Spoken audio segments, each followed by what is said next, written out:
Michigan Wolverine Nation, it's your boy TJ Ronin. You can catch me at TJ_Ronin. I got Johnny Olden in the mother effing house. Johnny, spring ball's getting closer and closer. What's up, my boy?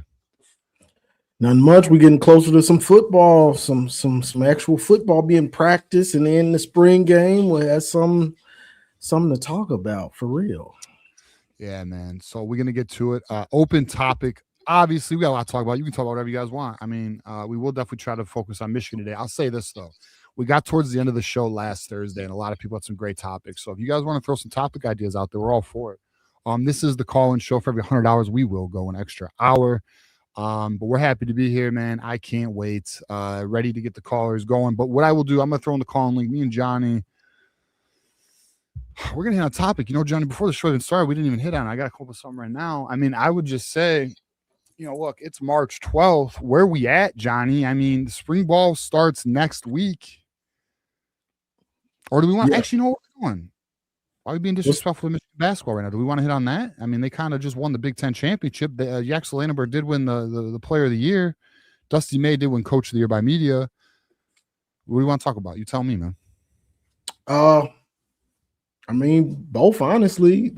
With basketball, bro, we got Ohio State first game in the Big Ten tourney.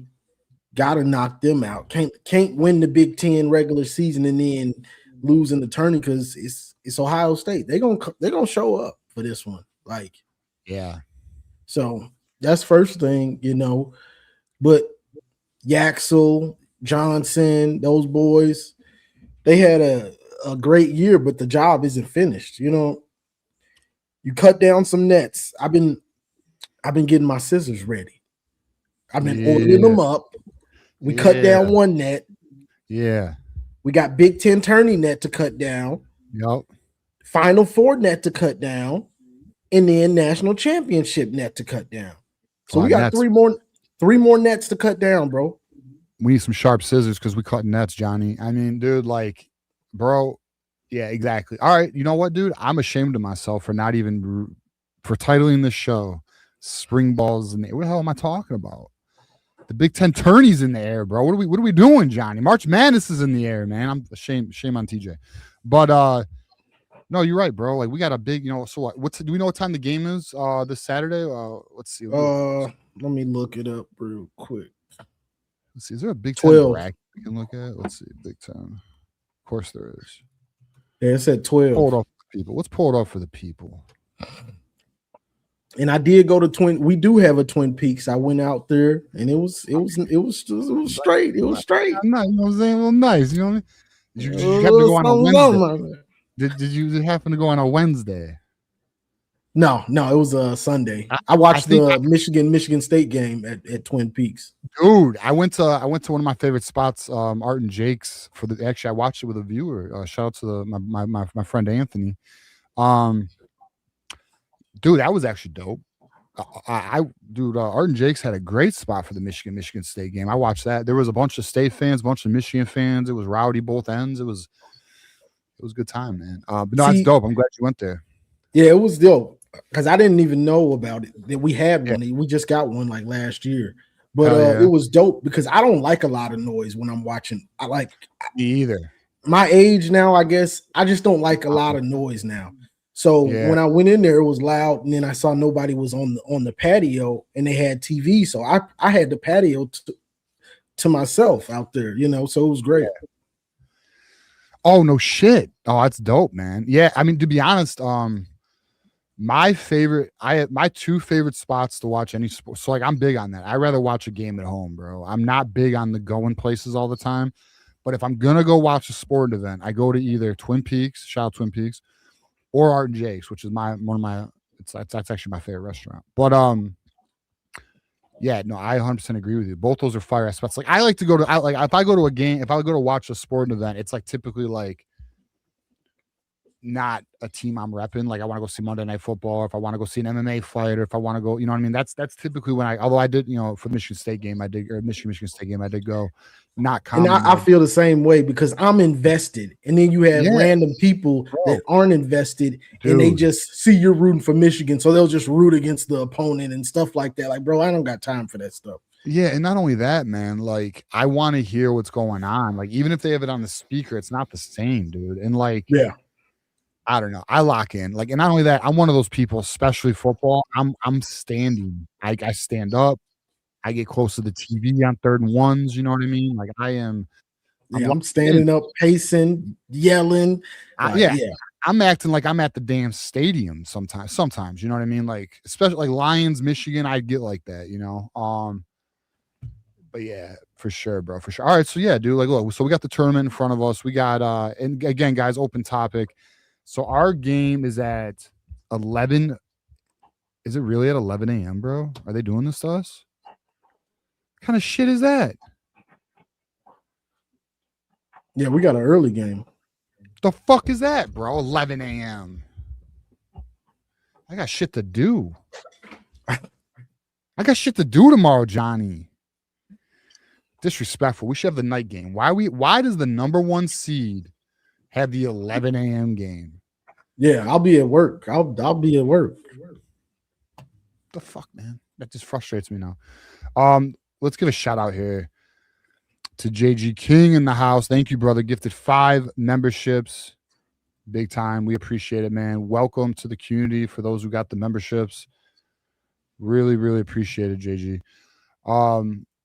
So we're now 75 away from a second hour. Shout out to Minnie, by the way. How you doing, Minnie?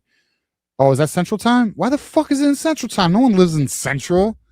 Yeah, has it's anyone looked 12 at a o'clock population Eastern. map? Johnny, has anyone looked? All right, so so the game's at noon. I'm still busy. Yeah, me too. I'm clearly has to adjust my plans now. It'll give me something to watch while I'm at work instead of watching random stuff on YouTube. Yeah, getting paid to watch YouTube, John. Bro, I spend so much time in the car. Like it's ridiculous. I'm in the car most of my day, walking in and out of grocery stores, but either way, I'm listening to a podcast, listening to something like yeah. Like my job. Oh shit, we definitely going for 2. Fucking shout out to Quinn. We're gonna get to Quinn, but I want to address one of my drinking buddies. Douglas Guest says they get the most rest, fool. We don't need no rest, bro. You see how many buys we have? The boys need that. Dude, boys are rested. We are rested. We need listen. I need that 6 o'clock game.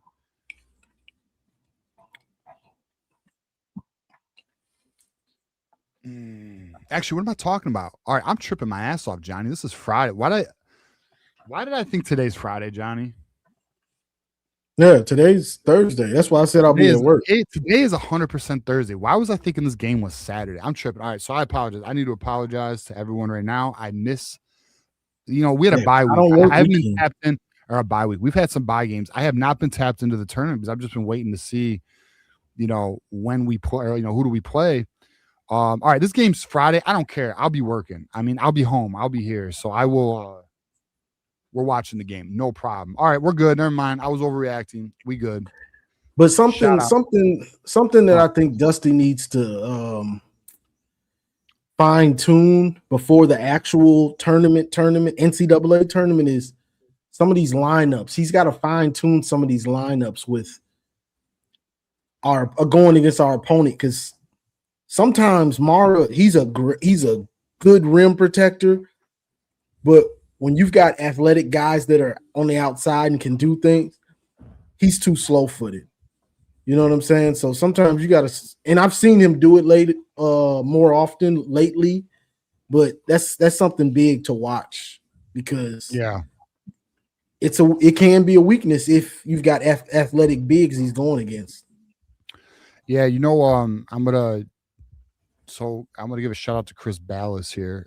He mentioned that he feels that Marez Johnson and Mara could be back next year. They could come back? Yep. Yeah, he says that he thinks they could. He thinks they could. He thinks it's potentially possible. And if that happens, that is amazing. Morris has been balling, bro. I don't know. It's going to be hard to get him back. Yeah, I don't disagree, but who knows? They might see Yaxel. I mean, to be honest, though, the right person's there to look, Yaxel could have went first round last year.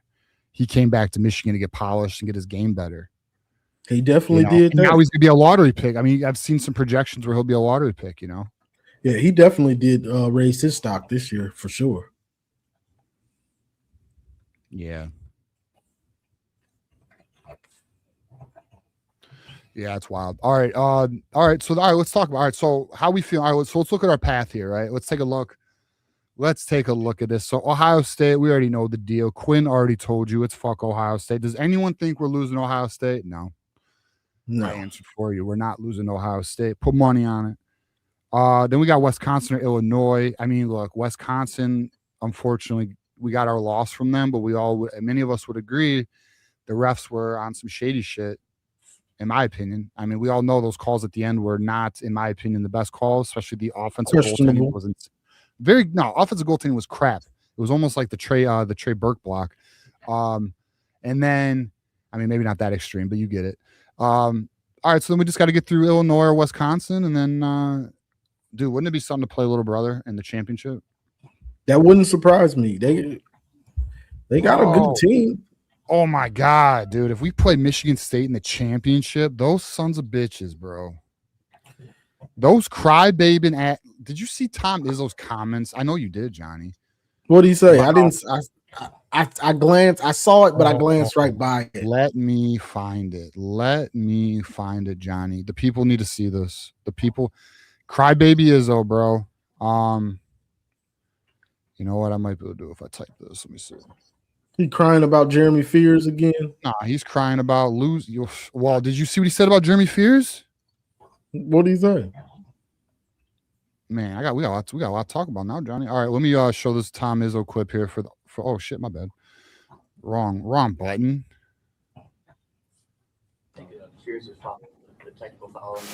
I'm not talking about that. You know what? I don't think he did anything on purpose. I think it was a reaction. I don't know the whole deal. My bad. This is on Fears, but like, listen to this bullshit. I'm not talking about that. You know what? I don't think he did anything on purpose. I think it was a reaction. I don't know the whole deal about it. It was a critical play, as they all are. But I thought Jeremy Fears played his ass off 99% of that game. And you know what? I did what I was going to do. I chewed him out for it, but I watched it on tape, and guys pushing him in the back, and sometimes that stuff happens, you know. I'm sick of it being one-sided, though. That's what upset me about the one-sided, Johnny. Let's let the tape play. You believe that? One-sided, Johnny. First time. So that's what just threw me off. Lunch from me. I wonder if some of their guys will get their lunch from what happened in the first game that didn't get public. But I don't condone anything. I don't think he tried to kick him on purpose. If you watch it, it was like he didn't even know he did it. You don't think he did it on purpose, Johnny? Bro has a track record of kicking dudes in the nuts, dude. Yeah. If you watch the play, it's very clear he's lifting his back leg for no reason at all. He ain't falling over. There's no balance issues.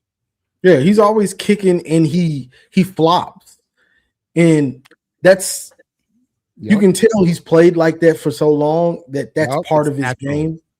Yep. But he doesn't have to do that. But I'm not sure if he knows how to play any other way. Like, I'm going to flop. Michigander goes, TJ, find the senior night clip when he said he let Michigan get hope so they could come in and beat us in Ann Arbor. Ann Arbor. I have not seen that clip. If that's Michigander, if you could tag me in it, I'll play it. That's nuts if true. I mean, I believe you, though. That's crazy. I've not seen that. Would not. Let's finish this cry fest from Izzo. And then he probably said, oh, that's Fears. Let's go. So don't condone it. Don't know exactly what happened, except he did get pushed in the back, and that's why he got the foul. And hey, Johnny, you don't know what happened, but he did get pushed in the back. That's what happened, Johnny. He got pushed in the back. I didn't see the leg kick, though, but he got pushed in the back. See, I did. He did that because this happened. Yeah, right. It wasn't our fault. Fucking take someone. Look at his face. Someone screenshot that. Oh, I'm doing it. Hell yeah, that's a great fucking look at that. Let's screenshot this, Johnny. I just found a new meme. I'm gonna start posting. I love it when that happens. I'm screenshotting the shit out of this. Fears is like he flops like LeBron, but then he fouls like Draymond. Wait, Johnny, he flops like who? He flops like LeBron. Oh man, don't tell Mays. Yeah, he does. Don't tell Garrison. And he fouls like Draymond Green. Shout out to my cousin Draymond. But that's how he fouls. He'll kick you in the nuts, whatever. You know what I'm saying? Yeah, You don't care. That's so funny, bro. We really should have a Kobe LeBron debate, shouldn't we? Another day, Johnny. Another day. Fierce has done a hell of a job since getting publicly reprimanded by everybody. And he's done a hell of a job. And nobody's tougher on him than. Hey, Johnny, he killed another man, but he's done a hell of a job, Johnny. Done a hell of a job, Johnny. Yeah, he shot somebody else, but he has done a hell of a job, man. You know? Fucking wild. Me. Let's go. Nobody will be tougher on him than me. Oh, yeah. Hey, Johnny, he's done a hell of a job, and no one's going to be tougher on Fears, who just kicked another man in the nuts. He just kicked another man in the fucking nuts. No one's going to be tougher than Mr. Tommy Izzo. And I was proud of the way he played, and maybe not proud of that one incident. I don't know. But gang, this is Hey, he don't know now. Like, he's proud of the way he played, but not the one incident that he wouldn't even acknowledge because he got pushed in the back. But he don't know either. What a wild ass response. I mean, it's a physical sport. You know, it's a physical game. And that's the way it works. Yeah, hey, Johnny, it's a physical ass game. Sometimes you get kicked in the nuts, bro. Fears had me a little nervous late in the fourth when he was hitting those mid-range jumpers. All right, so apparently, so Mr. Gander did tag me in this. I've not seen this video, so we're gonna watch it together. Have you seen this video, Johnny? You know what he's talking about? No. Me either. And the only reason we didn't finish it strong, I just wanted to give the University of Michigan get a little overconfident. Because, like it or not, we're going to show up Sunday. Have a good time. And the only reason we didn't That's fucking funny. How'd it go? Scoreboard? Hey, anyone let me know how that went. How'd it go? Barbecue chicken. Who won Sunday, Johnny? Did we win? We had some barbecue chicken. Yeah, double-digit victory. From last I remember, that's what I saw. Yeah. Wild. That's wild. That's so wild. That's so wild. You know what that is, though? I love always looking at the deeper meaning of shit. Yo, he's scared, Johnny. Tom Izzo's scared. He knows. He knows Dusty's on his. Actually, not even on him. He has passed. All right, listen. We are not talking all-time career. Like, Dusty's got work to do, right? He's younger coach. But I'm talking about as it currently stands, current status in college basketball. Dusty may have surpassed Tom Izzo presently. He knows that. Izzo really hasn't done anything in a while. No. Like, when was the last time they went to the Final Four? Bro, they have not won the Big Ten champion, or they won the regular season title last year, but they lost the tournament. We won the tournament. I mean, they don't do much. They don't do much anymore. And honestly, his teams ain't even that good. Like, he has like it's good enough to make like a Sweet 16, but it ain't good enough to do much else. All right, let's give a shout out here to Quinn. Thank you, Quinn. Appreciate it very much. Another Hundy. Means a lot. We are definitely, without question, 100% going for a second hour. Let's talk some damn ball. All right. Before I bring up Keith Rebar, who is our next caller, all right, let's talk about this real quick. So, all right, Big Ten tournament. It looks like a good path here. You know, like we got Wisconsin, Illinois, potentially a little brother ahead of us. No teams we've beaten before besides Wisconsin. All right, let's look at this tournament now. We lost LJ K-Sign. Where you at, Johnny? How you feeling about it? I think we're deep enough to get around it, but this also makes Cadeau's role a little bit different. You got to be more aggressive. He gets too passive sometimes. Yeah. You don't have that luxury to be passive and then, okay, Kaysen will come in and he's the aggressive point guard. You don't have that luxury. So when the offense is getting real stagnant and you're just trying to dish it and play traditional point guard, no. I need you to play like a new age point guard and be aggressive and attack. Force the defense to defend you. Then you can kick it out, and then you got to be more aggressive. But I also like what I'm seeing out of McKinney. I like McKinney getting more minutes. Mm-hmm. I like what I see out of him. Hell yeah. Hey, I'm gonna make a prediction. This is off topic, but on topic. All right. This picture I'm about to post is gonna fucking spread, bro. I bet it. I promise. Look at this shit. Oh my god. Not to completely derail the conversation. We'll get back to McKinney because I agree with you. McKinney's actually the key for me. If McKinney can continue to keep developing with LJ Kayson missing or not missing, but out with injury, then I don't see a reason why. Look how funny this shit is. Oh my god, I fucking love this picture. I fucking love this picture. Little baby is. I mean, I respect Izzo to an extent, but his whining's getting terrible, bro. I mean, I actually used to respect Izzo, but the whining is just the defensive fears and the crying and the dude. He's pulling the same shit Ohio State does. No accountability. No, you're just getting beat by a team that's better than you. Like Michigan has a better team. Bro, I will never understand. This goes for football, basketball. I don't understand why. Why are coaches pointing fingers and not looking at themselves and their teams? Like, that's why you ain't growing. That's why you're not developing. Because you ain't looking at the real problem, and it's your fucking team. It ain't the fucking one-sided. Oh, shit. Shout out to DJ, by the way. Shout out to DJ, man. Yeah, that's fucking hilarious. All right. Now it's all right. So the tournament. All right. So we got the tournament. How we feeling now? Like, you think? What do you think our odds are without LJ to win the Natty? Yeah. How you feeling, man? Whew. I'm gonna say 75. Wow. Okay, that's high. That's high. I like it. But the expectations, I mean, you ran through the Big Ten with one loss. You lost to Duke, a top 4, top 3, whatever team, barely losing to them. It's not like we got blew out or anything. And they lost their point guard, their starting point guard. We lost our backup point guard, but still. So I think this team can play with anybody. It's just on that night, are we going to deal with Dante DiVincenzo? Yes, I know. All right, well, hey, there's people who might not know what the hell you're talking about. Explain that. Well, what year was that? We went to the last. That's the last Natty we went to. Wasn't that fifth? What year was that? Was it 18? I don't know the year, but we go to the Natty and we've got a squad slick. But and DiVincenzo comes off the bench, right?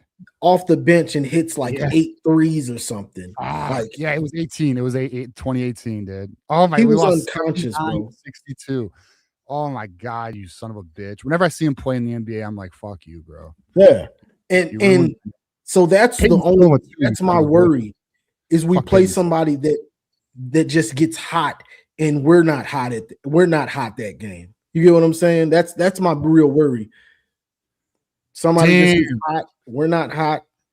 You see what I'm saying? 31 points, 37 minutes off the bench because he was so fucking hot, bro. 5 for 7 from 3. Jesus. Like what, bro? Like you don't account for somebody coming off the bench doing that, bro. No. So that's my real worry because you never know when that can happen. And you're not shooting that well, like we did against Wisconsin or some of the other teams. So that's my real worry is we just get cold and they get hot. Damn. All right. So Jimmy Bailey in the comments goes, I was at the Alamo Dome surrounded by Villanova fans. Bro, you want to know one of my worst, my fears as a sports fan is? It's paying a lot of money for a game, like a championship game or something, and see now I'll be honest, I've experienced this to an extent because I went to London for the Lions Chiefs game, and we got our asses handed to us like 45-3 or some shit.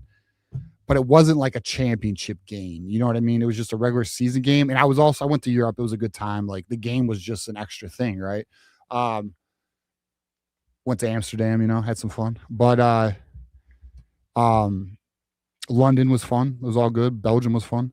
But so it was great. Like end of the day, like I still had a great time. But going to an event for like a national championship or a major, like, and then losing badly, and you paid all this money, bro, and then you have these rival ass fans making it even worse. It's like my worst sports fears, bro. Yeah, I stay away from it. Like 2021 against Georgia, that game was in Miami. I live in Tampa. It would have been nothing for me to just drive down there and buy a ticket. And I was like, I'm not now, because this got the possibility of getting ugly. Yeah, we haven't been in the playoffs.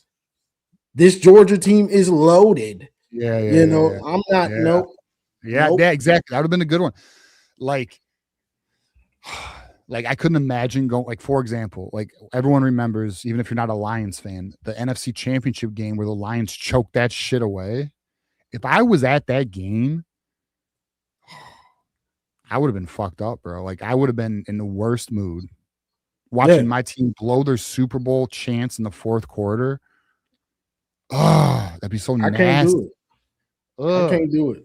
It's like I don't even know. Like it is. I can feel it. I don't even like it the way it feels. The only game I can say like that where I would have been comfortable was Michigan, Washington, but I was still nervous to go. I was thinking about it, and my boy was trying to get me to go, but I was like, "No, I'm watching at home." We both agreed, like, "All right, let's just watch it at home."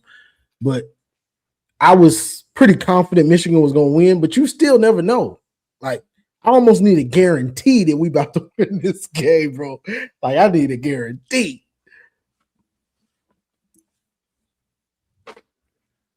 I'm not spending all my money, and then I'm miserable all the way back home. 7 hours, 8 hours back home. I'm straight. Interesting. I just got sent this message from one of our viewers. Have you seen this? It's apparently what is it? Oh, it's like a fucking robot. No way! Look at this goddamn thing, dude. Oh god, we're fucked. What's happening? Check this out. No, it's not that serious. But like, all right, so like, Micah Simon, who is the wide receivers coach, thank you, Monarch Sports, for coming out to show our players one of the best development systems out there for wide receivers. It's going to be a huge benefit for the Michigan and the crew. Check this thing out, dude. That's a fucking like robot thing. I don't even know. It was my first time watching this, so let's find out. Yeah, let's not have that music play. All right, let's see this though. Quarterback's going obsolete, Johnny. Let's see. I want to see this thing throw the ball though. Wait, what am I looking at? Oh, it's over to the right. Show the damn robot. Oh, there it is. Dang, that thing launches them. It like knows where you are and shit. That's crazy. So that's a robot throwing dimes. Yeah, like, dude, the backup quarterback is fucked now, huh? That's crazy. Look at that thing. Have you seen the robot shooting 3-pointers? No. Yeah, that was pretty crazy too. It's more than a jugs machine, though. A jugs machine just shoots it right at you. That thing seems to have movement ability. Yeah. We'll see. I don't know. I mean, it's crazy. But anyways, all right, how about this? Let's get it. So national championship, Michigan basketball won national championship. You heard it here first. We're going to get Keith Rebar up here to give his take on everything Michigan. Keith, how are we doing, buddy? Hey, it's going great, guys. How about you? It's Thursday. I'll tell you what, Keith. These weeks go by very quick. I feel like I see Johnny every other day. Yeah, they do when spring football is about to start. And it seems like just a couple weeks ago that we went to that last spring game. Yeah. That's crazy. Keith, did you go to last year's spring game? Yeah, but I had my friend with me, and Okay. he has a bad foot. He has a serious case of diabetes, and so he couldn't walk around much. So I Okay. had to stay with him. I couldn't look you guys. I'm going to dump him this year and come alone. I'm gonna dump him. Don't dump I him, won't Keith. tell. I won't tell him you said that, Keith. No, it's Uh-huh. it's not good for his foot anyway. We decided if he ever goes back that he has to be in a wheelchair. Ah, Yeah. fair enough. Yeah, and he's only like 55 years old, so it's Yeah. just a bad situation he's got. But yeah, but the exciting thing is the basketball, and I would give us 90 to 95% chance of winning it. I think. Damn, 95. Yeah, I'm not mad, Keith. yeah. Is Wisconsin beat us by making 14 threes. And they made like 17 or 18 today. They had 14 threes or 13 or 14 threes with 8 minutes to go. So Wisconsin is on fire, and we could see them again in the Big Ten tournament or in the Big Dance. But what Michigan did was they clamped down on their perimeter defense. If you look at their perimeter defense, it's as good as their paint defense was at the beginning of the year. And we're just going to handle these teams.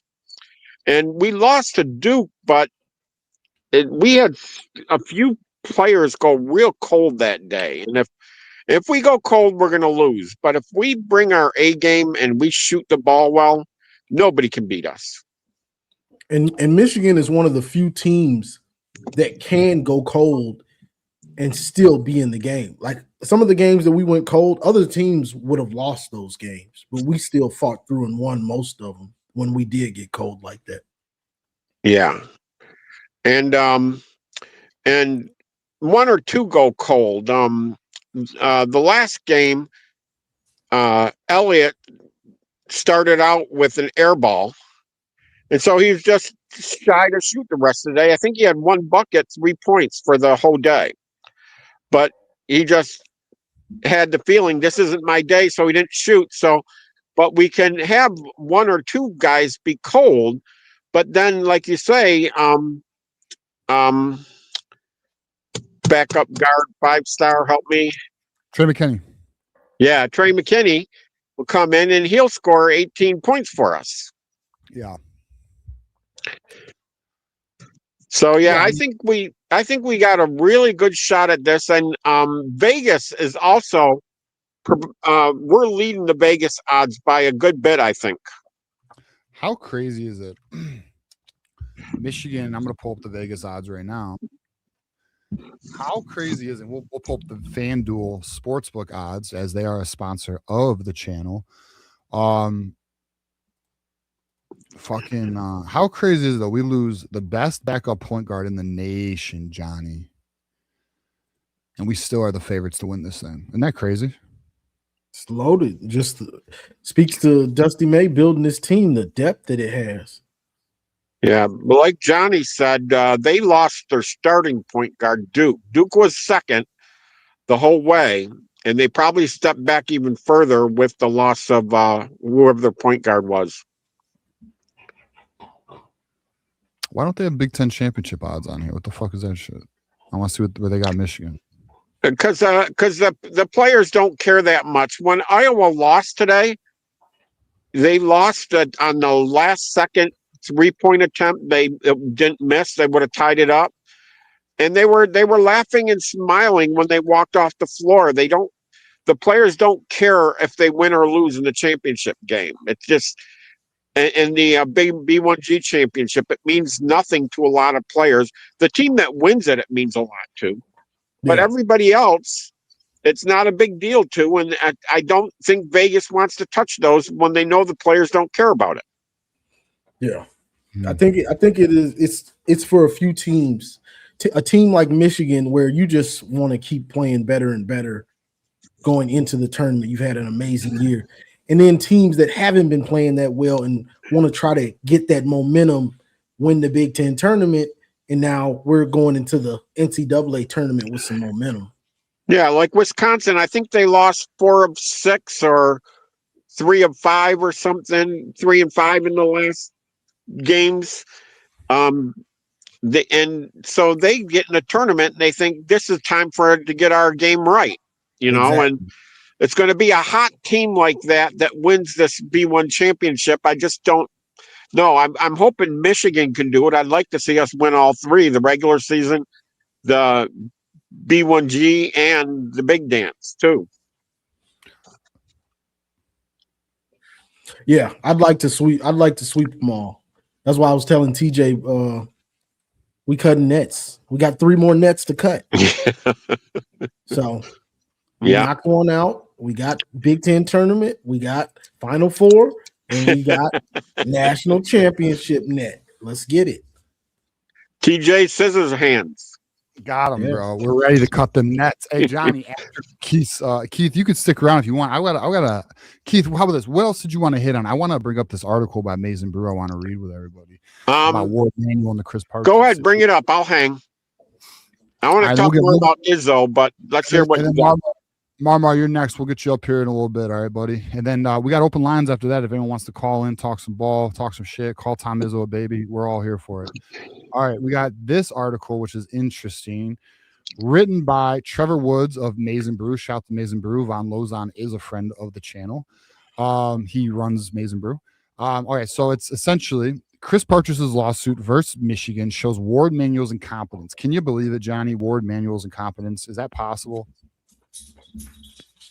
I think we all can believe I think we would all agree that Warde needs to probably get out of here. But let's read about it. All right. So essentially, and this is pretty interesting because there's something in this that I didn't know before. So former Michigan assistant coach Chris Partridge is suing the University of Michigan, its board of trustees, and the athletic director of Warde Manuel. Partridge was fired in relation to the Connor Stein's advanced scouting investigation. Although the NCAA later cleared Partridge of any wrongdoing, while this damaged Partridge's reputation, despite not doing anything wrong, he was still able to bounce back and win a Super Bowl with Seattle Seahawks this season as their defensive run game coordinator. Look at that, Ohio State. He won a Super Bowl. All right, Partridge never destroyed evidence as some outlandish reports suggested, nor did he instruct a player how to speak to the NCAA. All he did was tell a player to get a lawyer and be honest with the NCAA. The interaction wasn't deemed nefarious by the NCAA. You know what? I used to know what player it was, and why am I forgetting who it was? Johnny, do you remember who it was, the player that he spoke with? I used to know this. Who's that? The player who snitched on Coach Chris Partridge. I used to fucking know this. I don't. Oh, I'm not sure. Was it? Hold on. It wasn't. Was it Joey? Was this? No, he was the other thing, wasn't he? Why am I drawing a blank on this? Someone in the chat probably knows. We've talked about this before. Let me know if you know in the chat. All right. I do recall knowing that, though. Per ESPN's Dan Wetzel, the lawsuit alleges that at the end of the NCAA hearing, June of 2025, Manuel shook Partridge's hand and told him he was sorry Partridge had to go through this. The lawsuit, per Adam McMahon of MLI, even says that Manuel testified that because of pressure, during the NCAA investigation, he made hasty decisions. Gosh, Warde is such garbage. Partridge fired. He deleted his text messages. It's the same thing. When trouble is going, Sharon hears about it, deletes the text message. The trouble comes down, Warde Manuel, he hears about maybe Chris Partridge, this, so he instantly gets rid of him. It's the panic. Yeah. And bro, Warde's a yes man, bro. He literally just does what he's told, and the lawyers apparently advised him. I mean, that's what I've been told, but let's finish reading this because I haven't finished this yet. Partridge's firing coincided with Michigan seeking an injunction in court against the Big Ten, suspending Jim Harbaugh for 3 games. Partridge's claims, Big Ten Commissioner Petiti told Michigan that revealing the new information would likely lead to the court denying Michigan's injunction. Despite Partridge saying Petiti's claims were false and based on secondhand information, Manuel appears to have craved under pressure. The complaint says Manuel offered, this is insane. Manuel offered to fire Partridge and to dismiss Michigan and Harbaugh's legal claims against the Big Ten and Petiti per the lawsuit. In exchange, this is crazy, Petiti agreed to not publicly disclose the the sensationalized information he had shared with Manuel, to issue a positive statement about the parties resolving their dispute, and to do nothing further regarding the NCAA science and investigation. He literally made a fucking deal with Petiti to get a positive PR spin, and essentially throwing Partridge under the effing bus. All right, so then it goes, who knows how the NCAA investigation would have unfolded if Manuel hadn't fired Partridge, and if Michigan and Manuel had decided to head to court for the injunction instead of canceling the hearing. To this day, the NCAA has no evidence that Harbaugh instructed or had knowledge of any wrongdoing. The decision, which, by the way, to this day, the NCAA has no evidence, Johnny, yet look at what happened. There's no evidence. And yet Michigan still got punished with a big ass fine. How can you sentence a man with no evidence, Johnny? How can you sentence a program with no evidence? Even when it came to Stallions, they never proved the rule was broken. They've never proven it. As much as public opinion. Exactly. It's exactly what it is. As much as Buckeyes and little brothers want to tell you it happened, they never ever proved it. And they never broke the rule of sending staffers to games considering it was fucking family. Gray area, loophole, ask your accountant. Trust me, they know those. Anyways, no evidence that Harbaugh instructed or had knowledge of any wrongdoing. The decision to let Harbaugh's suspension happen could have grave consequences for Michigan, which had narrow wins against Penn State, Maryland, and Ohio State. Imagine if that decision, Johnny, cost us our national title. Man. At least it did, so we don't got to worry about it. But gosh damn. All the more shocking is the fact that Manuel and Michigan didn't fight harder for a coach and a team with a chance at a national title.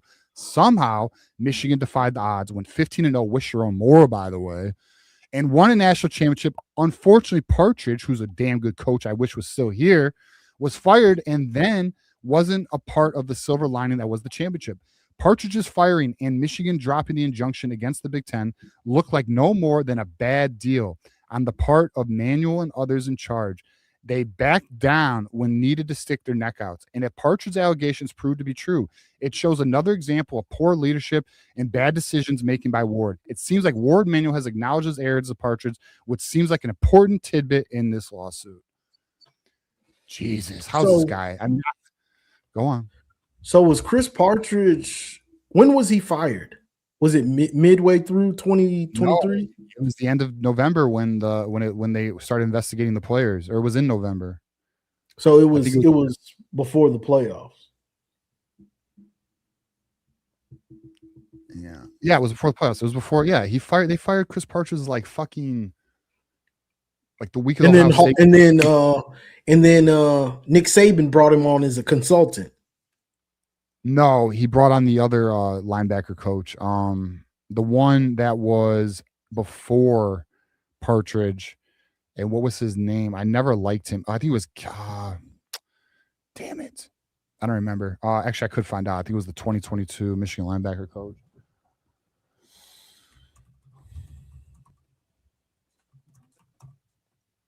It was George Hilo. That's who it was. George Hilo. I remember.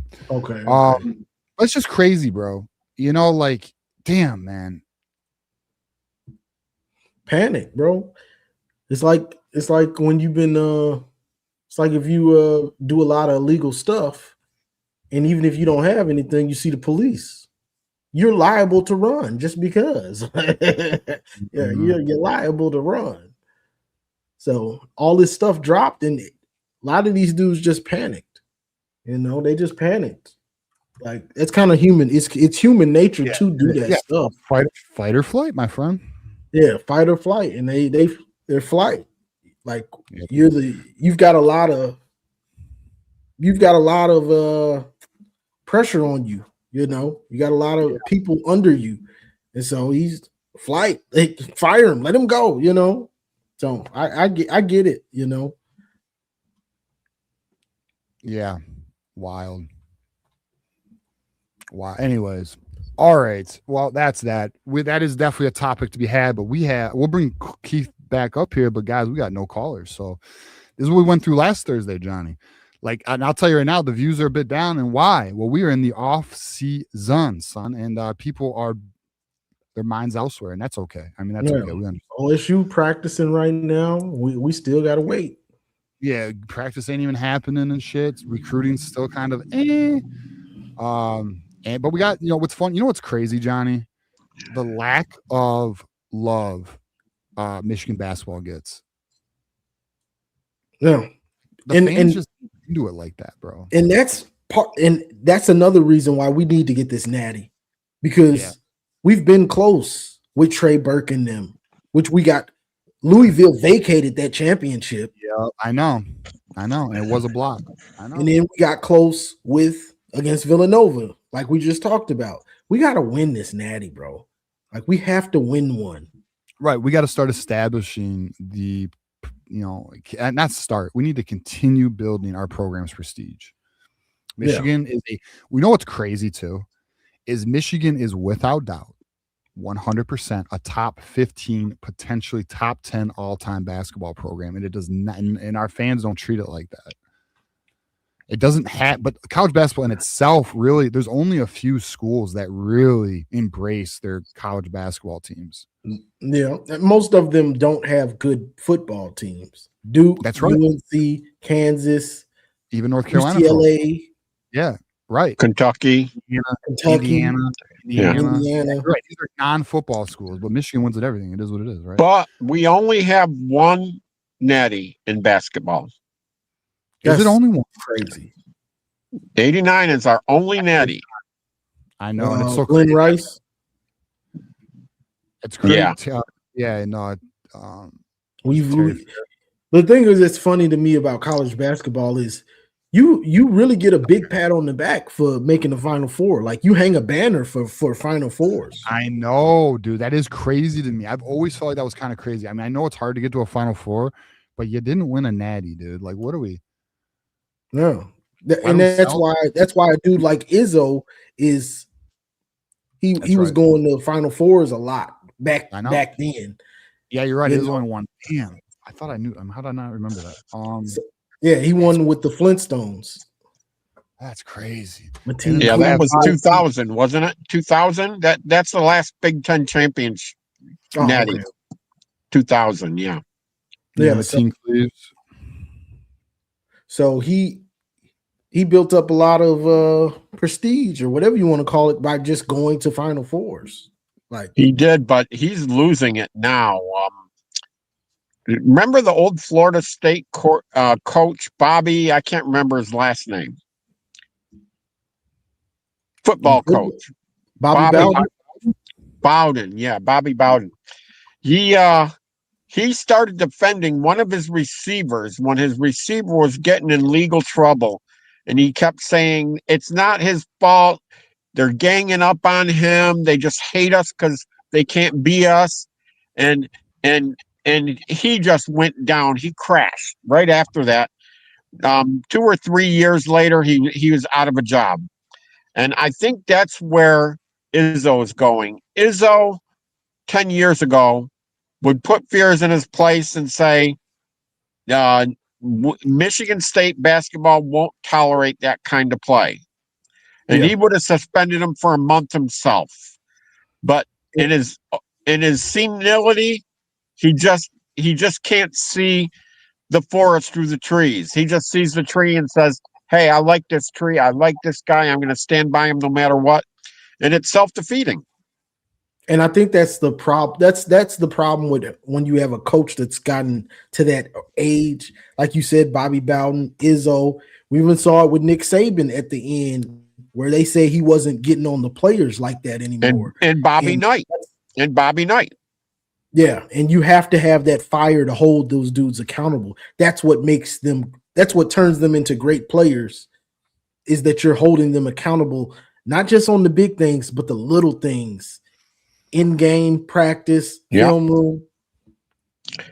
I always used to like to hear, 10 years ago, I used to always like to hear Izzo's after-game comments, because he really got on his players for what they did right and what they did wrong.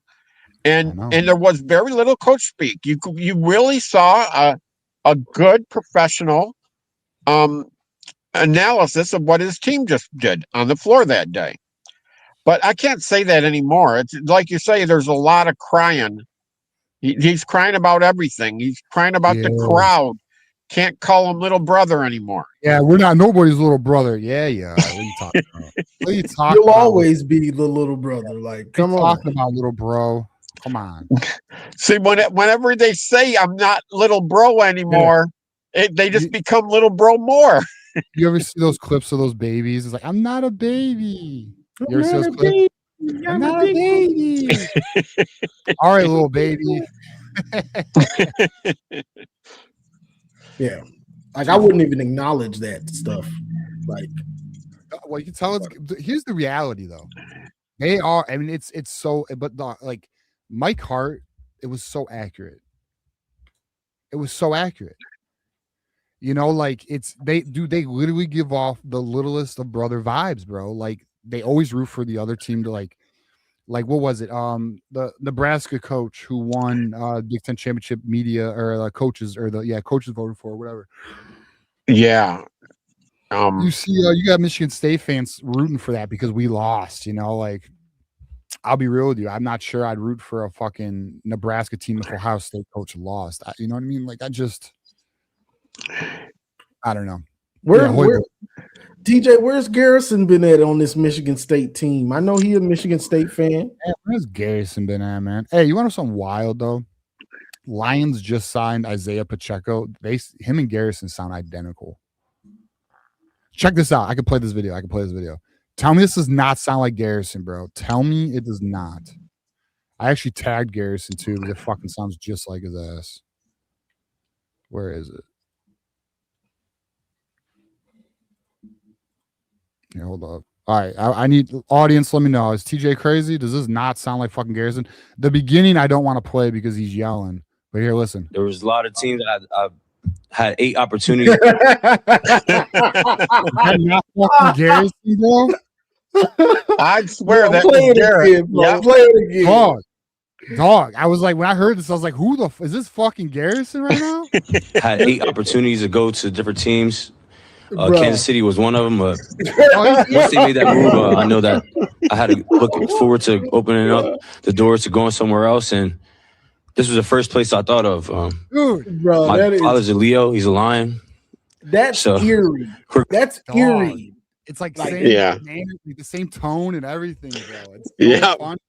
Pretty soon he's gonna be ripping on Michigan, right? Bro, like that's eerie there. Bro, the chat loves it too. I know. It's fucking hilarious. We'll do it again. Just, like, close your fucking eyes, bro. Please close your eyes. Didn't Pacheco play at Maryland or somewhere? Rutgers, maybe? Why is my shit buffering? Yeah, Rutgers. Okay, yeah. He was a good Big Ten running back. What is this shit? Has anyone else been having? All right, here we go. There was a lot of teams. I had 8 opportunities to go to different teams. Kansas City was one of them. But once they made that move, I know that I had to look forward to opening up the doors to going somewhere else. And this was the first place I thought of. OH, that's so fucking funny. Bro. Oh my god, that's classic. That's a classic one. Who knew Garrison played in the NFL? I didn't know. This whole time. Yeah, he's been the whole time holding out on our. He's got a doppelganger. He's a Pacheco doppelganger. Oh, yeah. Oh, anyways. All right. So what else we want to talk about? Guys, the lines, I'm telling y'all, the lines are empty. We can talk mozzarella sticks. You already know I'm here for it. I'm here for the mozzarella. I'm here for the Jared Goff debates, Johnny. We could go down them roads. Johnny, I think you better get ready to play offensive line for him. They're hurt. Who? We have like 3 holes in our offensive line right now. We're talking Lions. We were talking about. Yeah, Lions. Yeah. We got. All right, here we go. We're going Lions. Sorry, boys. Fucking listen. No, it's just right tackle. We got left tackle. Sewell's going to play left tackle. Left guard will be Mahogany. Center will be Mays. Right guard will be Ratledge. We don't have a right tackle. They're probably going to draft Fano in the first round. So that pick 17 is what I think. Mahogany is a backup player. I don't think so. I actually like Mahogany. I think Mahogany's a solid player, man. He plays hard. I like him. I just don't know if he's good enough to play NFL guard. I don't know. I would argue. I think Mahogany is a top. All right, we'll see. Trust your boy here. We'll see. We will see. We'll find out next year. We know we'll be keeping tabs on our boys. I do like Mahogany. I think he can be a top 15 guard in this league. Top 20 guard in this league, maybe. I like him. He just needs to be healthy. That's one of his problems. Has been injured. So, but I'll tell you what, defense is a gosh damn mess.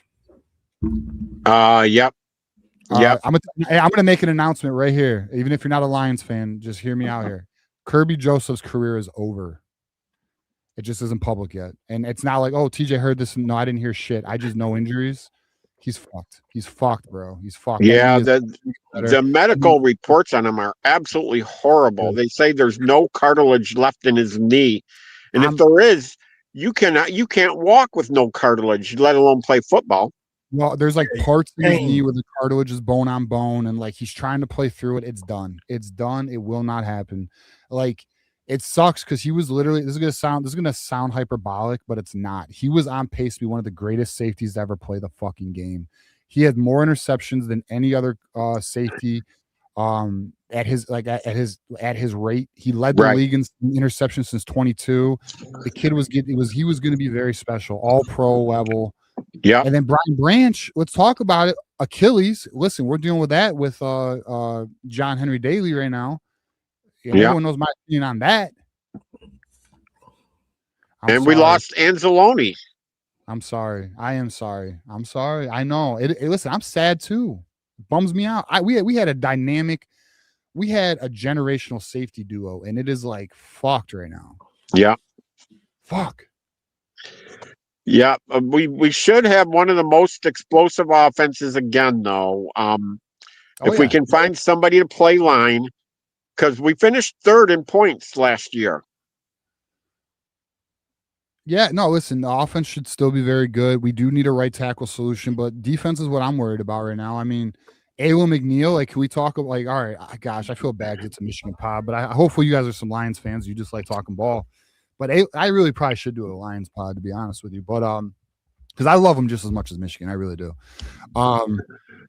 Fucking Ayla McNeil, like, if he doesn't get back to his form prior to that ACL, that's gonna suck. Yeah. All right, here we go. Michigan is like, he ain't moving to left tackle, brother. He was originally a left tackle. They moved him to right tackle because of Decker, and Decker's gone, and we don't have a left tackle solution. And let me just tell you this. I'll even bet you money. Actually, I will bet you money. You want to put like 20, 50, or 100? Let me know. But the offensive tackle that I think they might draft in the first round, Spencer Fano, his arms are only 32 inches. That's not left tackle. Like, an average tackle's 34. Okay, so he has short arms. He's just a very good player. He ain't playing left tackle. So Sewell will play left tackle. Fano is going to be long gone before we get him. We're looking at somebody like Proctor or somebody, I think. We'll see. I mean, Proctor, we'll see. I mean, that it's possible Fano is gone. But we'll see. I mean, it's tough. It's tough to. Yeah, he's going to be a top 10 pick, Fano. He's just not going to be available. Yeah. We'll see. I don't know. And then my guy here is like, we're cursed. I don't know. March hates Detroit, bro.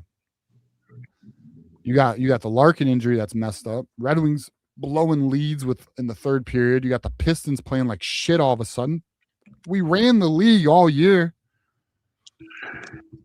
It's hard being a Detroit sports fan, Keith.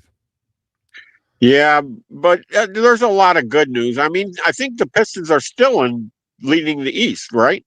Yeah, I think they are, but like the problem is they didn't make the trade for a secondary, or I'm sorry, I misspoke. Another 3-point shooter though, and their trade for Herter is bullshit. Dude, even I can tell you, if you look at his fucking numbers, I have a boy who's a big Pistons fan, and I'm like, bro, this trade they made is garbage. I was like, it's not going to add any value. This kid, Herter, who used to be a 40% shooter, used to be a fairly respectable 3-point shooter. If you look at his numbers, I'm going to tell anyone who wants to learn a trick about understanding shooters, look at their free throw percentage. If you start seeing that free throw percentage decline, or if they're already a terrible free throw shooter, believe it or not, it has correlation to the 3-point shot. And you can actually you can see a shooter losing his fucking shot. And I don't know why the Pistons felt they could revive that shit.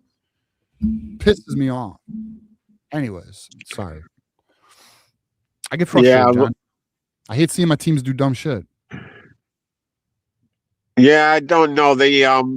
Asar Thompson has looked really good, even though it took him a couple years to really hit his stride. So maybe these guys they're bringing in, we got to give them time and see that all these players were really good players in college. And the Detroit just had the chemistry earlier this year where everybody was playing really good together. And I'd just like to see them get back to that. Yeah, I haven't even seen what's the Wings doing right now. We'll do it. And Keith, we're about to pull Garrison up here in a second, but I do appreciate you rocking with us for as long as you have, considering it is a bit of a slow night tonight. Let's see. The Wings are playing Tampa. What is happening right now? Dun dun dun dun dun dun dun dun dun dun dun dun dun. Son of a bitch. We're down 2-0. We're down 2-0. Yeah. And here we go. The March slide is alive, boys. Any Detroit sports fan knows what I'm talking about. We have blown playoff opportunities the last 3 years. Hey, the Red Wings coach doesn't want to hear about the March slide anymore. Yeah, of course not. Well, you better guess what? He's going to get a lot of questions. All right, Keith. I appreciate you. We'll talk hopefully next week. All right, buddy? All right. We'll talk to you soon. Go Blue. Go Blue.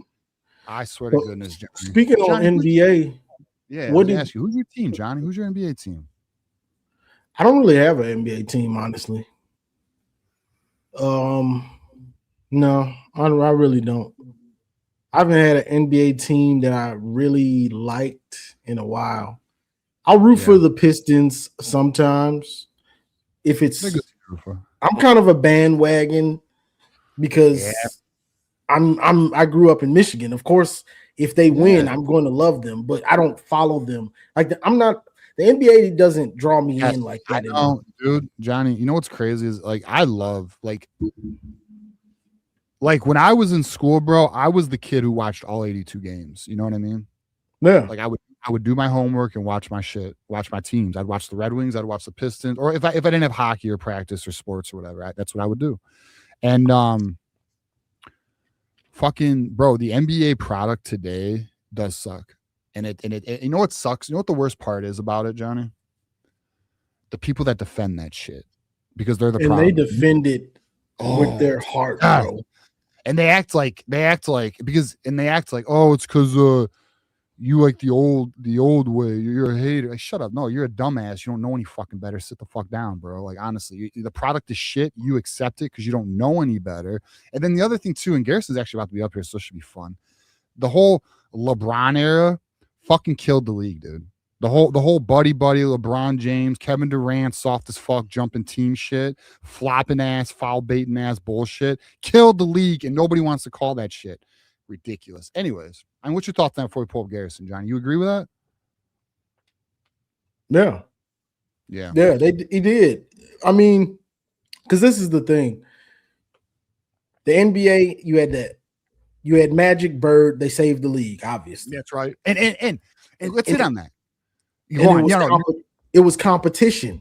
It was competition. Right. Me versus you. White versus black, even. That's then right.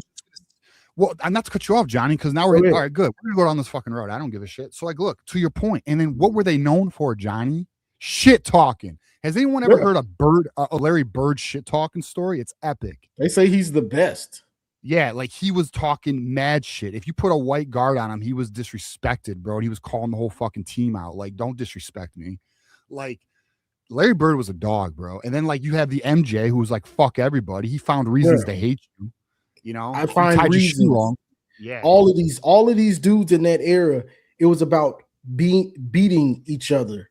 Like, I got drafted to Chicago. I want to beat you guys. Now, when we get old and out of our prime, we may team up. But in our prime, I want to beat you. I want to be the best in the league. So I'm not going to Detroit. I'm not going to Chicago. All these dudes are trying to beat each other. That was the era, you know, and that's what made it that good.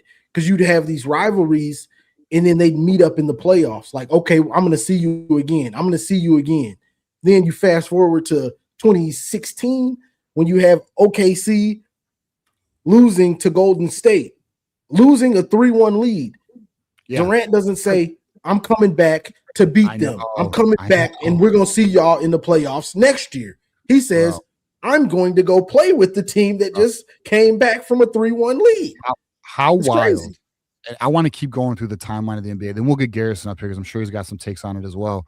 But look, how wild is it, Johnny? You have that trio of James Harden, Westbrook, Kevin Durant, all of them Hall of Fame fucking players, and none of them won shit. None of them. It's kind of unbelievable. It's actually sad. It's actually, I guess KD did win his chip, but it's because he joined a fucking super team. He won it in a sleazy way. Won in a sleazy way, Johnny. Bro, it's so disgusting, bro. And then the people who defend that shit, it's wild to me. It's like, dude, you understand you are fucking cheating yourself because you don't call it out, because you don't call the bullshit out. It's accepted. Yeah. See, that's why for anyone who wants to know, why does TJ take hard stances on jersey pat? And John, this is not a shot. We don't got to do a jersey patch discussion. But like, why does TJ take a hard stance on jersey patches? Why does TJ take a hard stance on foul baiting and flopping? Because it's fucking killing the product. And if we're silent about it, it'll never change. It'll never change. And fuck that. I am the type of individual who will go down fighting. I will go. Fuck that. I am not. I do not sit. I do not sit silent. I will fucking speak, and I don't give a shit. And if that means death or if that means loss, we fucking go to death, bro. I don't give a fuck. You know what I mean? The NBA product has been down. I will not be the individual who sits there quietly and just, we're just gonna accept it. Like, you know what I mean? And now we're definitely not gonna go down this road, but like we're talking about food quality. I will talk about the shitty ass food quality we're being fucking served right now. Fuck that. Oh, it's horrible. I know, bro. Anyways, we don't gotta go down that road though. Another day, another time. But all right. So then you have the Larry Bird, you have the Magic Johnson, then you have the Jordan. You have Jordan, who is the alpha of fucking alphas. Then who comes after Jordan, Johnny? Kobe Garrison, who does not get the fucking respect. By the way, for anyone who, and by the way, our boy Darius here says he's a LeBron fan. Listen, I want to stress this right now. I do talk a little shit about LeBron. I do have LeBron as the third greatest player to ever play. Okay, so he gets my respect. He's just a flopping ass player. All right, respectfully, Darius. He flops. I know you know that, Darius. You know he flops. You know he was holding both elbows the other night too. I would play it, but I would get a copyright. I can't play it because we would definitely clown on LeBron a little bit right now. But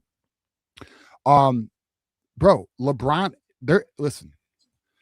The year LeBron comes into the league, they get rid of defensive hand checking from the league, thus getting rid of tough defense in the league. Then you see a scoring spike right before Kobe enters the league.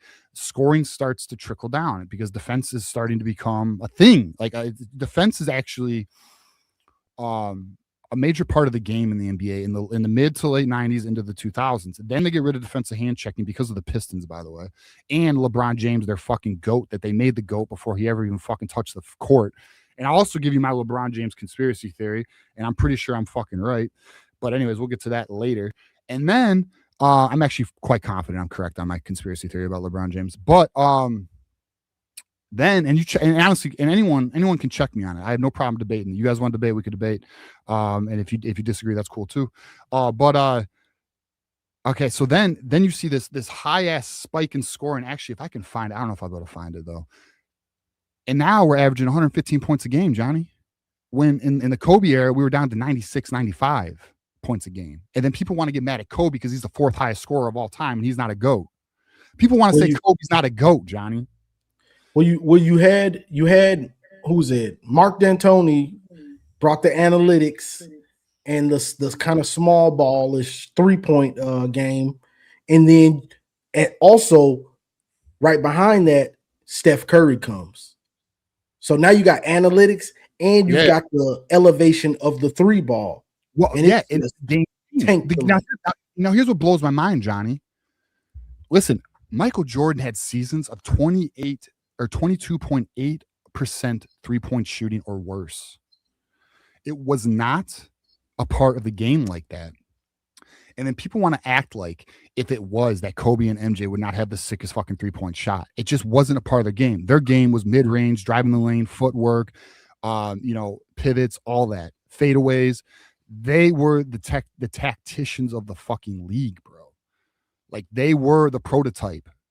you know, a lot of players will even tell you that Kobe's game was even more polished than Jordan's. Now, Jordan was obviously a better player. I'm not saying that. MJ is the GOAT. Kobe, in my opinion, second. And don't worry, Garrison, you coming up. We'll talk about it. And then we go into the league and like, look, I'll give Steph Curry credit. Steph Curry's a great player. I have zero issue with Steph Curry. I've never felt like Steph Curry was a soft player. I feel like Steph Curry actually played pretty tough. But the LeBron James era killed the game. I'm just telling you that right now. Everyone wants, and not only that, so now let's get into my LeBron James conspiracy theory. Then we'll bring up Garrison. And if anyone else wants to talk about anything else, we're here for it. In my opinion, and listen, I'm going to tell you, I'm going to give you my conspiracy theory of all leagues, but the LeBron James one fits this the most. Leagues, in my opinion, NFL, NBA, NHL, and the NHL did this to Wayne Gretzky, by the way. They moved him out of Edmonton to LA to grow the game intentionally. He didn't want to leave Edmonton. If anyone looks into that, you'll learn that. They forced him out of Edmonton to LA just to grow the game on the West Coast. LeBron James, his entire career has been fucking catered. If anyone looks into the lottery odds of the Cleveland Cavaliers, the 4 years he was gone, and the number one picks that they landed, it is mathematically fucking probable to win all those first round picks and their first overall picks. And then after he does his little fucking side chick run in Miami with fucking Dwayne Wade and a super team because he can't win on his fucking own, respectfully. And because I know we got some Cavs fans or some LeBron fans in here, so you know we're just talking that shit. You can call in, we could debate it though. And then he goes back to Cleveland, and then what do they do, Johnny? Oh, they trade for Kevin Love was it Jabari Parker? Was that who they moved for Kevin Love, one of the first overall picks? He's got Kyrie Wiggins. That's right, Wiggins. That's right, not Jabari Parker. Jabari Parker went to Milwaukee, and then it just so happens that while LeBron is in fucking Miami with a super team, Cleveland happens to have the most luckiest luck of all fucking time. They must be Irish. They got a fucking leprechaun sitting on the lap when the lottery balls are going off. Okay, and fucking and they happen to mathematically defeat all the odds, Johnny. And win all of those NBA drafts because they knew he was coming back home. It's been scripted, my boys. This thing's been written. And then, Johnny, after he's done with Cleveland because he can no longer win there and Kyrie Irving's sick of his fucking ass, clearly, we know this. Kyrie Irving's like, fuck that, I don't want to play with him. I don't doubt you, bro. Then he goes to LA, and what happens with LA, Johnny? What happens when he goes to LA? Anthony fucking Davis gets traded to LA. Then who wins the number one overall pick, Johnny? Yep. Who? Tell the people. And they won the championship with bubble in the bubble with Dwight. After LA gets rewarded Anthony Davis, the New Orleans Pelicans get the number one overall pick and my guy from Duke, fucking Zion. Because leagues are fixed, bro, and they're fixed for profit. They do that shit for profit. Don't let anyone tell you otherwise. Understand that. That's the bottom line of these leagues. That's right. It's entertainment. It's entertainment. Yeah, like all leagues are pulling this shit. The owners, these are hobbies to them. Like fans, fanatics, it's life or death. To them, it's a hobby. Like that's right. They're playing a real life video game. Bro, and all they care about is their revenue at the end of the year, bro. And another league that did this was the NHL. The NHL did this with Wayne Gretzky. They did the same fucking thing where now he didn't get catered to Stanley Cup championships in LA, but they did the same thing to expand the game. And then I'll give you another one that's fucked up, Johnny. Remember when the Lakers traded for Chris Paul and the NBA blocked it? Yeah. What the fuck is that? You know, I know what it is. I know what it was. They don't want Kobe to get his sixth fucking title and match Jordan. I'm gonna lie, I didn't want him to get it either. God damn. But I didn't want him to block. Garrison did call him. We're gonna get him in here. All right, we'll get Garrison. But that is. Oh, I'm a LeBron hater. All right, fuck it. Here we go. All right? We're gonna have these debates. We have these. All right. So all right. Here we go. From the north, land of the north, Winterfell, my friend. Look. I'm a LeBron hater. I just told you he's the third greatest player of all fucking time. I'm just telling you the facts you don't want to hear. He's a soft ass fucking player how many coaches have been fired under fucking LeBron? How many superstars, all-stars, Hall of Famers have played with LeBron? MJ never had a cast like that. Kobe never had a cast like that. Paul Gasol. was his fucking running mate for his title number 4 and title number 5. LeBron has ran everywhere just to win because his legacy is so important. He can't stand in one place. Shout out to Steph Curry, by the way. Bro, he's a flopping ass, foul baiting baby, bro. And his entire legacy has been completely written for him. Is he athletically gifted? Absolutely. The most athletically gifted player outside of Shaq ever. Facts. And he played in it. And what helps LeBron is he played in an era that's you don't really have that many big men that are rim protecting big men like the 90s. And here's another one. Here's a fucking another one. Thank you, Goat since Yost. I forgot to bring this up. Luka gets traded to LA with LeBron James. And who got the number 1 pick, Johnny? Dallas and Cooper Flag. The fucking league is rigged, bro. Let's just call what it is, man.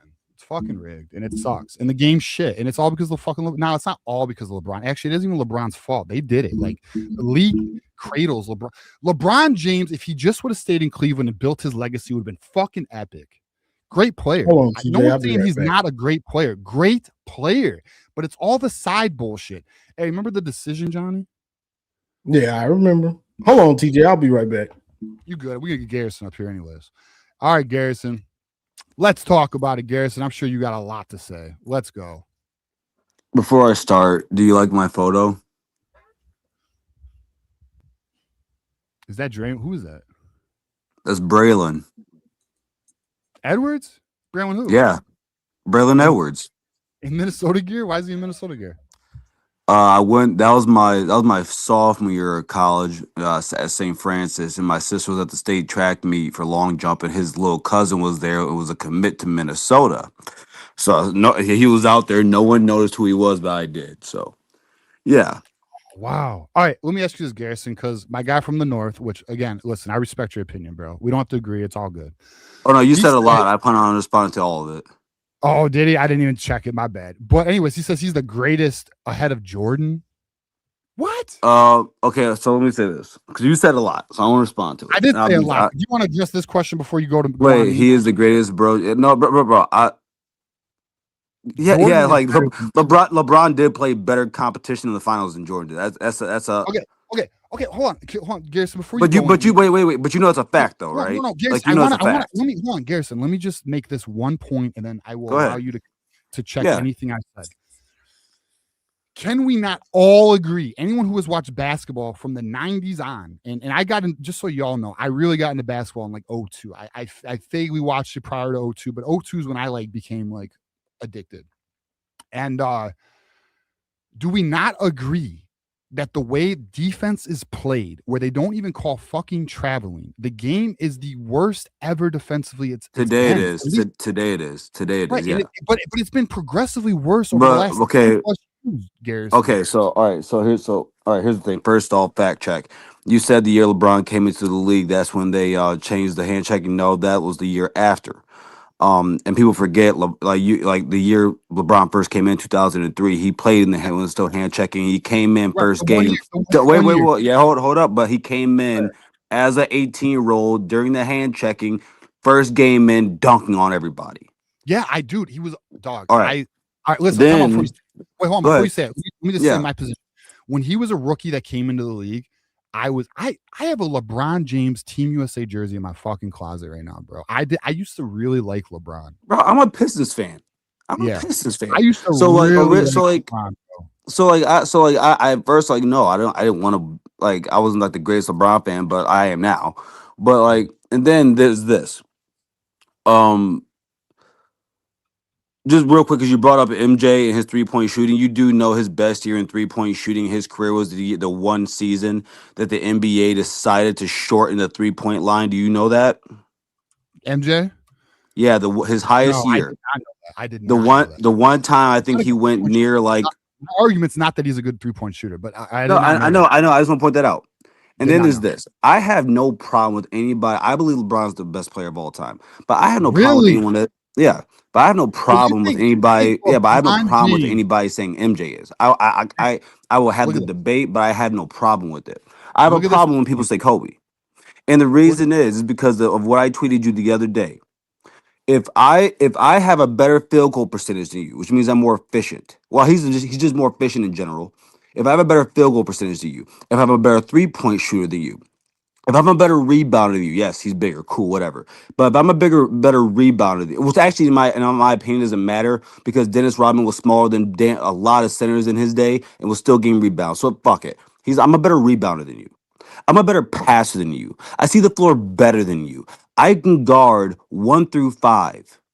And we both and with game winning shots, we both have 44 attempts and I'm more efficient than you. I'm more clutch than you then. So Okay. so my problem when people say Kobe, when people Garrison. say Kobe, that's an emotional thing. I don't even have Kobe in my top 5. Here's my counter. So like it's like people do people forget that Tim Duncan came in his rookie, like he has 5, came in his rookie year. David Robinson couldn't get a championship, and then he goes in their rookie year and wins it for him. People forget that Kobe. You say LeBron's soft about him leaving, which I have a point that I think you're really gonna like. But people forget Kobe asked for a trade, and you said he had Paul Gasol. Like Paul Gasol's a nobody. Paul Gasol's one of the best power forwards in the game that day. Got traded for, was an all-star. And here's my question for you, TJ, as a business guy. Garrison, time out. 1 point at a time. Oh, I can't even hear you, TJ. You can't. Can you guys hear me? Did my mic go out? That's weird. Chat, can you hear me? Do you hear me? I hear you. All right. I hear you. Hold on, real quick. Now I'm gonna say this. Hold on. You don't hear me? With LeBron leaving. Time out. Can the chat hear me or no? I need to know. Because everything looks good on my end. Can the chat hear me? All right, so hold on. If I was let's say you're at a company for 9 years, okay? And mind you, I mean, the years prior, you said like MJ didn't have, dude, he had Scottie Pippen, he had Dennis Rodman, he had Tony Kukoc, who at that time was the best European player in the world. I don't think Garrison, can you fucking hear me or no, bro? Can you hear me? So we allow that to happen. Back and trying to maximize their eligibility. I gotta call Garrison. What the fuck is going on? This debate cannot happen if you can't hear me. Okay. Why can't Garrison hear me? How can I debate Garrison if he can't hear me? I'm calling Garrison. I'm sorry for everyone watching. My apologies. My apologies. I know. All right. I see. You guys can hear me. You can't hear me? All right. We'll get back in here. We got a debate to have. Get back. Jesus. And of course, Johnny's MIA. Jesus. All right. Sorry, people. I'm sorry. We're going to have a good debate here. We're going to have a good debate. We will have an honest debate. And we don't have to agree. Remember one of the best rules of debating. You don't have to agree. You just make your points and let the people decide. End of the day. That's how this shit works. Yeah. Ohio. You're right, Quinn. These damn Ohio State electronics. That's of course, Garrison's shit's not working, bro. That's what happens when you root for Ohio State. Lower quality shit. I'm telling you, GT. I'm telling you. All right, let's see. Garrison's back. All right, I don't know what happened there, but yeah, I can hear you. All right, time out. You made a point about Paul Gasol. All right, you made a lot of points. There's a lot to hit on. Yeah, and I have a counter. All right, I have, just so you know, before you mentioned Paul Gasol, I have a counter to your all. Well, LeBron leads in this category, and all right. So let me hit my counter after I ask you about Paul Gasol. You said Paul Gasol was one of the greatest power forwards at that time. I said he was one of the best power forwards in the league during that time. That is a stone cold fact. Yeah, but do you know who they traded? Do you know who they traded to get him? Hold on, let me think about that. Well, probably the biggest bust of all time. Oh, was it Kwame Brown? Bro, like, yeah, you want to be mad about Chris Paul not being able to get there? Sure, cool. Bro, they pulled that trade off. I don't know how, but they pulled it off. I'd have to look at that trade again. I don't recall everything involved in that. Like, there's a lot of things people forget. Just a lot of things. People talk about, when he went to Miami. Yeah, cool, he went to Miami, but I don't understand why it's a problem when, like, we talk about TJ. I have heard you talk about how coaches can leave in college football whenever they want, but players can't, and you don't like that. So now, why is it different in the business world? Because that's collegiate sports. In the business world of professionals, you don't like it when teams can trade whoever and take it and put players where they want and take advantage and take control of what they do. But you don't want a businessman like LeBron to take control of what he did. And mind you, Kobe tried to do the same. He threatened the Lakers that he would ask for a trade, and then as soon as they got Paul Gasol, he said, "Never mind." Okay, so remember when are you aware of the Pistons were going to trade for Kobe Bryant? Yes. Okay, and you're aware that Kobe Bryant's the one who canceled that trade? He went into Jerry Buss's office and said, "I don't want to go to Detroit," which is why that trade got traded. A lot of people don't want to go to Detroit. Hey, no, I'm going to Detroit. Man, that's a fact. If Kobe would have went to Detroit, oh my god, I wish. Anyways, all right, Sean locked him down. All right, look, listen.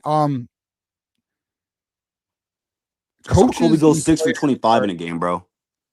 Wait, what?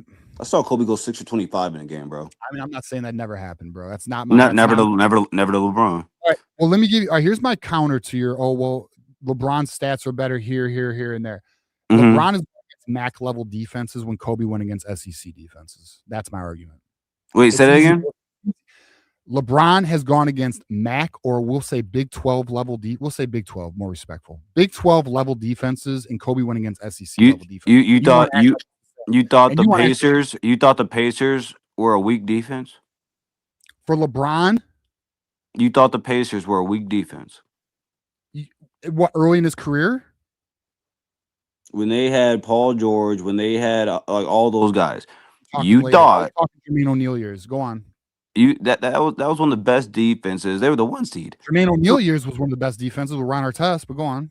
Yeah, but I'm talking. But those Pacers team LeBron played were better, and they were one of the best teams in the league. Number 1 in the East. You're bringing up all team. I'm telling you, league wide defense was far better. Bro, than people left the East when LeBron took off. Bro, people were leaving the East. The same way. Maybe you don't remember this when he went to the Lakers. When he went, no, it wasn't. When he went to the bro, did you forget that he put our Pistons in a body bag? Like, did you forget that? No, I am well aware that he checked our fucking ass. Was it the 06 or 07? Bro. After that, the Pistons were never the same. The Pistons were never the same until just now. They were never the same. No, the problem with the Pistons was the fucking Miami Heat and then the Boston Celtics. Don't get me wrong, the LeBron. Bro, he dropped what was it? 27. He dropped 27 straight on our heads. Listen, yes, I'm aware of that. I watched it. I liked LeBron at that time. Okay, I'm very aware of that moment. TJ don't know ball. Shut, bro. You.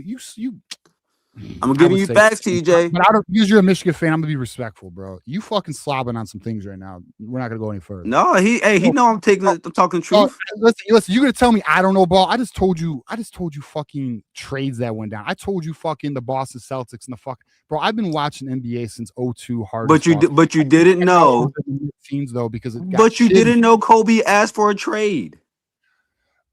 Listen, I didn't say he didn't ask for a trade, but Kobe wanted to win. You understand? He was chasing LeBron Jordan, wanted to, bro. Do you know who's on LeBron's teams in Cleveland? Do you know who's on LeBron's team in Cleveland? The second best player. Ilgauskas, bro, and fucking Mo Williams. Antoine Jameson. Bro, trash. But then, okay. So then he leaves Cleveland. He goes to Miami and teams. Smart move. How many Hall of Famers? If my best friend said, "Hey, bro, I know you're living in Cleveland right now, but hey, and you know things haven't been going well in Cleveland for 9 years. You know it's a bad. It's a hold up. If my buddy said to me, hold up. If my buddy said to me, I don't know about. How about this? If your buddy said to you, "Hey, bro, listen, I know for the last 9 years you've been in Cleveland." And I understand it's a bad ran organization. It's a bad company. They don't put you around other good workers. But how about? But hold up. But then your best friend says, "Hey, bro, come to Miami. Come to Miami, where it's a great organization." Why do you leave Miami, Garrison? Huh? Great organization. Why do you leave? What? I know why. Because the fucking league built Cleveland with all the luckiest luck probabilities ever. No, because Dwayne. Well, no. Dwayne Wade was broken. Yes, he was old. Chris Bosh. I don't know if you remember. I don't know if you remember this. How do I know that? Go on. Yeah. Hold on. I don't know if you remember this. Do you know in a closeout game that LeBron went off in Miami in the finals against Spurs? Do you remember how many points Chris Bosh had in this closeout game? No, I don't recall that. 0. He had 0. So then you have a chance, bro. Okay, bro, Might the happen team to was anybody. old. The team was old, and you know what's funny? A lot of people should really go look at that Miami roster and see who was really on that team. Okay, all right. So it's aging. You know, like when they had fucking Alonzo Mourning and Juwan Howard on that bitch. Listen, I'm well aware of the aging presence that was on that fucking team trying to win another championship. But guess what? How many did they win, Garrison? All those Hall of Famers. How many? 2. Okay, that's more than a lot can say. What are you talking about? And who do they lose to? Garrison, Who do they lose to? But Garrison, it was not 1, not 2, not 3, Bro, not 4. yeah, Remember? all right, cool, bro. Listen, Doesn't that's count. cute. Doesn't Hey, count. hold. Wait, Now- TJ, wait. So I got you. So you have a problem with that, but you didn't have a problem with Bryce Underwood saying everything he said before the season. Before the season, you can't have your cake and eat it too. You can't do saying that. He win a Heisman? Who says? But he's not done yet. Maybe he wins a fucking Heisman. No, but he said, but he said that before he even touched the field there. The same with LeBron said that before he even touched the court of Miami. And then after that, you go to Cleveland, who at that time had 3 straight years of the first overall pick, and Kyrie Irving couldn't do a thing for them. All right, time out. Kyrie couldn't do a thing for them. Kyrie didn't do a thing? All right, hold on. That's a whole nother. Hold on. All right, let's talk about the lottery luck of Cleveland. Do you not find that funny? Do you not think there's anything funny about it? About what? The lottery luck of Cleveland while LeBron is away. Do we not find that odd? No, they sucked. They sucked, and it's game. I mean, do you gamble? Do you gamble? I have gambled. I'm not a gambler. Okay, yes, sometimes you get lucky, and sometimes you're like the Pistons, where you suck for multiple years and you don't get it. It's a lottery. You know what the lottery is gambling. If I had to ask you, Garrison, you think there was 0 league involvement on any of those lottery wins? You're a smart guy, Garrison. I'm not a conspiracy theory guy. I'm just not. No, but you know what you are, Garrison? You see things through the fog and the bullshit a lot, and I know that. Yeah, I just don't. But no, that's true. But I just think I just can't. I can't, like, at that level, at that time. And by the way, something else I wanted to tell you. I mean, you can also. I mean, the NBA got rid of the hand check-ins, and smartly they did. So, not smartly. They were losing viewership. They were losing. Listen, a lot of that had to do with the Pistons, and they were losing viewership. So what you had to do is that you had to create a way that you could boost your viewership. Okay, well, all right, so the viewership's going down now. Because the problem is that Adam Silver went too far. He went too far. We agree. He's garbage. So like I don't know. I just listen, man. Like if you like Kobe, bro. Listen, I respect Kobe. I love Kobe. The day he passed away, I cried. But like I don't. He's not better than LeBron, and he's not like, bro. I just like I can't put him ahead of Kareem. I can't put him ahead of Shaq. Why is he ahead of Shaq? The reason why he's ahead of Shaq is because Shaq's prime was short. Shaq did not take care of himself. Everybody knows that. Kobe Shaq, when Shaq was at his absolute peak, he may have been the most dominant game ever, or most dominant player ever. But here's the reality too: the game did evolve. Shaq became less like before the 3-point shot evolved into what it is. Shaq was potentially the most dominant player to ever touch the fucking court. How could you stop Shaq? You couldn't. Do you know how many Finals MVP awards Kobe has? I think 2, right? The same amount as Shaq. Like and like that, and that's my problem, bro. I love Kobe, bro. But like, so Kobe Bryant is 4th all time in scoring, but he's not in your top 5. He has 5 NBA championships, and he's the closest thing to Michael Jordan. And he's the closest thing to Michael Jordan in terms of playing style. And yet he's not. And he has the most. He has the. So the best. All defensive and all NBA selections. He has 8 of them. Wait, you know what's funny? I heard NBA players talking about that, and they said, bro, like they said, bro, to be honest, they said like those few first like ones he got that Kobe got, yeah, he deserves those. But he said after that, bro, we were on the court with him. He was getting those. He was getting that just based off name because he wasn't guarding like that. NBA players have said that, and so like, I just and the same way that you brought NBA players to prove your point on X, I'm doing the same. So I again, and hold on real quick. Just because you're the second best point guard shooting guard, doesn't mean you should be put ahead of the greatest power forward of all time in Tim Duncan. Bro, I am also a fan of Tim Duncan. Like I fucking went against him. We went against Tim Duncan a lot. I don't put Tim Duncan ahead of Kobe Bryant though. Why not? Why not? Because dude, Kobe Bryant, the total player, and we're talking about offensively, defensively, mentality, everything, approach. Defensively? Defensively. Dude, it blows my mind you think Kobe was not a good defensive player. Kobe I didn't Bryant, I didn't say he wasn't a good defender, but what I'm saying is, you're talking about him and Tim Duncan is a better defender at his position than he is. Dude, all right, listen. Tim Duncan And he hit the ground running. You had a Hall of Famer. He had a Hall of Famer on his team, and he was the best player. Kobe Bryant did not hit the ground running. I don't disagree with that. His rookie year was not the best. Like, bro, there was a time, bro, where people and I was one of them. There was a time where the debate was, is Cole, even with championships, if he was even better than T-Mac. That was a real conversation back then. No, it wasn't. Yes, it was. Yes, it was. No, T-Mac was a big deal though. Wow. Holy shit. You want to know what the probability? I just ran this in. Oh, by the way, bro, anybody that's a sad Red Wings fan. I am sad as a Red Wings fan. Hey, bro, the Griffins are the best team in the league. I know. I know. I've seen that. I've been watching that too. You gotta come down. You don't ever come down to see the game. We gotta figure that out. All right, check this out. You want to know the odds? You want to know the odds of Cleveland winning all those first round picks? I just ran it. Very low. Very low. Hey, league had nothing to do with it, though. Hey, league had nothing to do with it, Garrison. Quit lying to yourself. Wait, you know something I don't like? People who lie to What is the lottery? What is the lottery? What is the lottery, TJ? What? Well, I mean, like in the sense of the word lottery, is that gambling? What do you mean? Is the NBA? No, because it's fixed. It's not gambling. They know the. Oh, no, shit, Johnny, but the word lottery, but everyone has. But there are other teams that have a chance of getting that first overall pick still.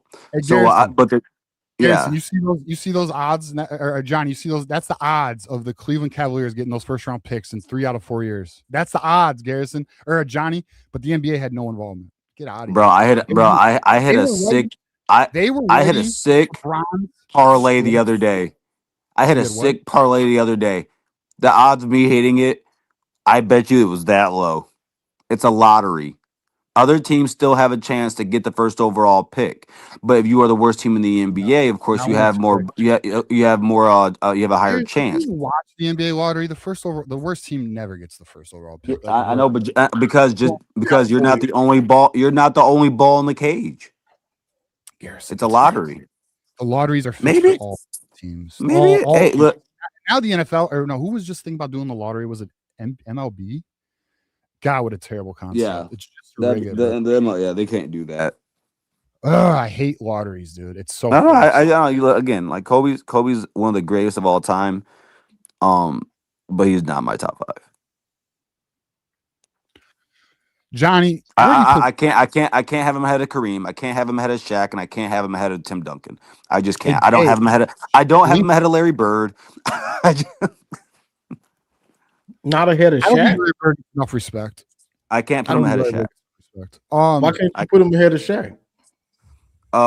Because when he got to the league, Kobe wasn't all that great, and then the 2 championships, was it 2 or 3? 2, 3, 2, 3, 3, and the championships he won with them. Shaq was the Finals MVPs. He was the guy.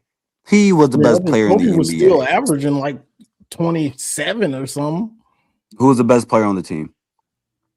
He was, but Kobe Kobe closed a lot of those games because Shaq can't shoot free throws. And then when Shaq left, Kobe didn't sniff a finals for a very long time until he got Paul Gasol off the trade he won 2 championships in a loaded West with Paul Gasol in meta fucking world peace, bro. Because I think TJ doesn't believe me when I say this. At that time, Johnny, was Paul Gasol one of the best big men in the NBA? He definitely was. He was a stretch for one of the best. Garrison, LeBron, Bro, like he was arguably top 5 at the time. He was a top 5 big man.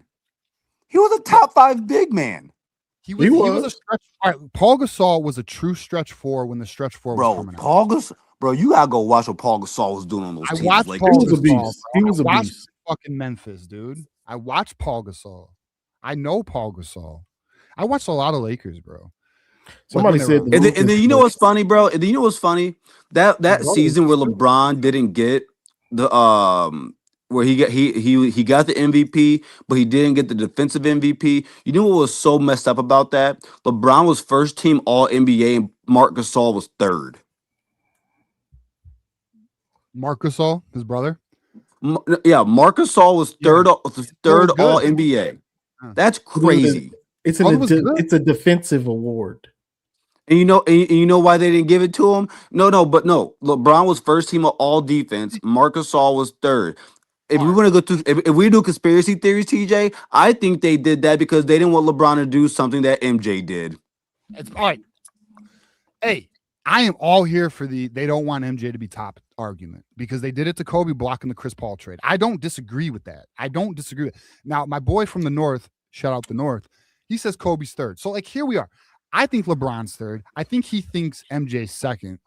But like I think now Garrison, I have 1A, 1B, 1A, 1B. I think MJ is a greater player. I mean, a greater winner. Like in terms of greatness, greatness has to do with awards and championships still. But I think LeBron's a better basketball player than both of them. The year Steve Nash won one of those MVPs, Kobe should have won the MVP. I think Kobe averaged 35 that fucking year. It was a crazy year for Kobe, and he didn't get the MVP. Bro, hold up, bro. That year, Steve was averaging a double-double, stupid high assists, and shooting like 50 from the arc. Or some shit. I know. Listen, I know, but Kobe's numbers were actually better in terms of total and all that. And just points, not 3-point percentage, not field goal percentage, not assist. So. All right, time out. I'm arguing with my guy in the chat. All right, so we basically we ain't far from each other, bro. We just disagree the order, okay? We on the same wavelength. We disagree with the fucking order. We fall off on the order. Kobe's near 10. Elevators on the same floor, bro. That's what it is. We in different elevators on the same floor, bro. But look at those odds, Johnny. I mean, I can't get over it. Yeah, I think the fix was in because it's a business at the end of the day. You know why they have been building. And it may not even be. It's like, look, dog. He has been. But what did they do with those picks? What did they do? Shit, I know they drafted Anthony Bennett one year. So they drafted Kyrie Irving. They drafted fucking Bennett, then Wiggins. But Bennett, yeah. No. Wiggins. Bro, Kyrie Irving and Wiggins. But in Kyrie, why? Kyrie was the lead guy. Wiggins got them Kevin Love, and Wiggins got them Kevin Love. Bro, if it wasn't for LeBron, we wouldn't be looking at Kyrie the way we do. I disagree. Okay, but I don't think. Then you could say we wouldn't be looking at Bron the same way because Kyrie would average 27 in that finals. What was Kyrie Irving before LeBron got there? A good player, a really good point guard. Injured, a injury prone good talent. Who didn't lead his team to anything. Then a champion came to you, including Kevin Love, which was a smart. We're mad that they made a smart trade getting rid of Andrew Wiggins. Okay, so time out. No, made a smart play. Listen, come. Oh my goodness. Jordan, Warriors. Garrison. You say Paul Gasol is great, but you don't give Kevin Love the same love. No, I gave Kevin Love his love. What are you talking about? All right. Well, then what are we doing? Like, you want to. I think they're both two of the best. I would say they're on a similar wavelength of players. But the difference is they also had Kyrie effing Irving and Kobe had Meta World Peace, who averaged like 13 points a game and just played defense. Like he was the Rodman. Meta World Peace was the Rodman to Jordan. But now Didi from the North says, TJ, who did Jordan play in the finals compared to the Warriors? Listen, I made this argument. Nobody. Let me just say this. He was the Warriors. No team has been better than the 17 Warriors. I do not disagree. There's 100%. Listen, the 17 Warriors were the greatest team ever assembled, even better than the 96 Bulls. Okay. No argument. I completely acknowledge that. But how about the Mavericks, huh? The Mavericks. Biggest choke in finals history.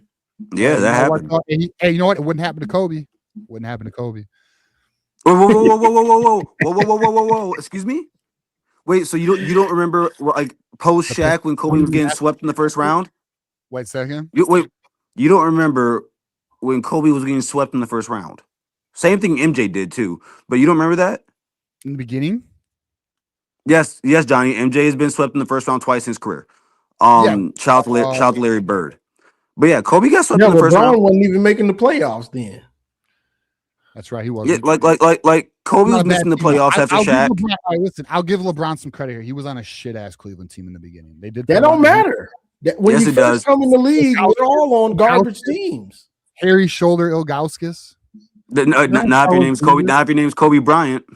Remember when Carlo Boozer was a Cleveland Cavalier? I miss those days, man. That was like I miss basketball back then. Real quick, Johnny, I know how you feel about this. Hey, TJ, does it make you jealous that, like, you know, as an Ohio State fan, I get to see everything going on with my team? Oh, you talking about practice and shit? Yeah, I do hate that. I fucking hate that, dude. You're talking I thought Whittingham might change that. I actually thought he might. Me too. That's something that they probably, the Michigan way, they probably pushed it on them to keep that the same, probably. Well, apparently at Utah, he was pretty fucking close vested too. Was he the same way? Okay. I hate it, though. Apparently close. Yeah, apparently he was hard to get info from too. I mean, Urban was too. So, bro, I hate it. So all off season, we have to deal with half truths or lies, and you really have to wait to the first game to trust your own eyes, what you see. All right, so an individual here says Kobe can't be third. He's barely the third greatest Laker. Let's do a fact check on that. I see. Listen, I got Amway. I agree. Y'all don't want to go to World. Really? That's funny. Yes. Look at Magic's the greatest. Kareem's the greatest. All right, let's go through it. Most seasons played, Kobe. Most playoff seasons, Kobe. Most All-Star games, Kobe. All NBA first teams, Kobe. All defensive teams, Kobe. Minutes, wins, points, field goals. Jerison, you love these stats, don't you? The most points. You do. Well, hold. Shaq got. Hey, look, championship. But bro, Shaq played for Orlando. Shaq was at Orlando first. Magic got HIV. Kareem. He had, who was he playing for before the Lakers? I forget. You're right. You're not wrong. Yeah, like Kobe's gonna have those because he's the longest tenure. Shit, bro. I mean, like, how's that Kobe's fault? He got HIV. Bro. Oh, wait. Okay, so if you want to give him the tenure argument, by the way, you want to do we think Magic actually has HIV? Bro, been living a long time, bro. He's got money to fight it. Man, he's rich. I'm fucking with you on that one. Wait, so if we want to get, so if you want to give him the Laker tenure thing, right? Then what about the most points of all time? Yeah, the all right. What do you mean? Like how LeBron's played forever and he won? Hey, look, bro. Hey, look, bro. Hey, who's the greatest running back of all time? Not Emmitt Smith. Emmitt Smith isn't in my top 5. Why not? He's got the most points most rushing yards all time, Garrison. Why does that stat work for LeBron and not No, because just like with LeBron and Kobe, I can tell in different skill sets, LeBron has more skill sets and is more elite at more skill sets than Kobe. The same way I can sit here and say Barry Sanders is more elite at skill sets than Emmitt Smith. We agree. I don't disagree. LeBron is more talented than fucking Emmitt Smith. And Emmitt Smith had the beneficiary of a great offensive line. And Kobe. I'm not sure. I don't think LeBron did on his own. Kobe won more. Garrison, Kobe won more championships than Shaq. Great Shaq. What the fuck's that about? Why does Kobe have more championships than Shaq? Because championships are a team award. Oh my fuck me, bro. Son of a. So let's go through it. Let's go through it. You know what I think? You know what I think before you do that, Garrison? I wish Kobe didn't. I think Kobe would check motherfuckers, bro. Like, I think people just forgot what it was. And you want to know the other thing too? The people who want to debate now, Garrison, you don't fit in this mold. So you are an outsider to what I'm about to say, or not an outsider, but an outlier. A lot of people who debate the LeBron Kobe shit and like how it's not even close, like the fact that it's not even close is wild to me. But it's not close. Guess what? They never watched Kobe, because if you watched Kobe, you would know every team fucking feared Kobe. I watched Kobe. It's not close. Dude, you're telling me teams didn't fear Kobe, and when Kobe got no, they did. They did fear Kobe. It's not close. All right. Do you agree or disagree that Kobe ran the league though in the early 2000s to 2010, and LeBron took the torch? No, I would argue. I would argue there was maybe 3 years he was the best player in the NBA. Maybe three. He ran that. Maybe decade. three. Maybe ran three. It. He ran it. Maybe three. I think he has one MVP. He has 2. Right? No. Yeah. Or is it 1? I think he was again, bro. Like, I mean, how many years do you? I don't know. I just because he got it once. It was one time. That's disgusting. He should have had it that 1 year, but Steve Nash got it. They had to give it to the white guy, Garrison. What the fuck? Steve Nash won it over Shaq. All right, there's a year. I'd have to look at it. There's a year where Kobe should. No, Steve Nash won it over Shaq. Right. God, you're making twice. What year was it? That's what I'm saying. This Kobe argument to me is a very emotional argument for people. I believe. I really believe that. Because he's dead. That's not true. I don't have it like that. Now, listen. I will tell you this though. True fucking story. I've never been sad over a celebrity death, but when Kobe died, bro, it did fucking make me sad, bro. I was like, fuck, that's crazy. Like, it fucked me up. Bro. But I'm not emotionally attached like that. Bro, listen, let me tell you something. I had a dog, RIP, named Kobe. Got that dog in 2012, bro. Listen. I think I can make the argument why you're emotional over it. All right, let me hear it. I'd love to. Give me the psychology of my Kobe love. Give me it. I want to hear it. Because we all three of us and everyone in the chat, we saw what our Pistons did to them, okay? Yeah, and so we have that kind of like leverage over that and saying like, yeah, like we wouldn't beat them, we wouldn't beat the best.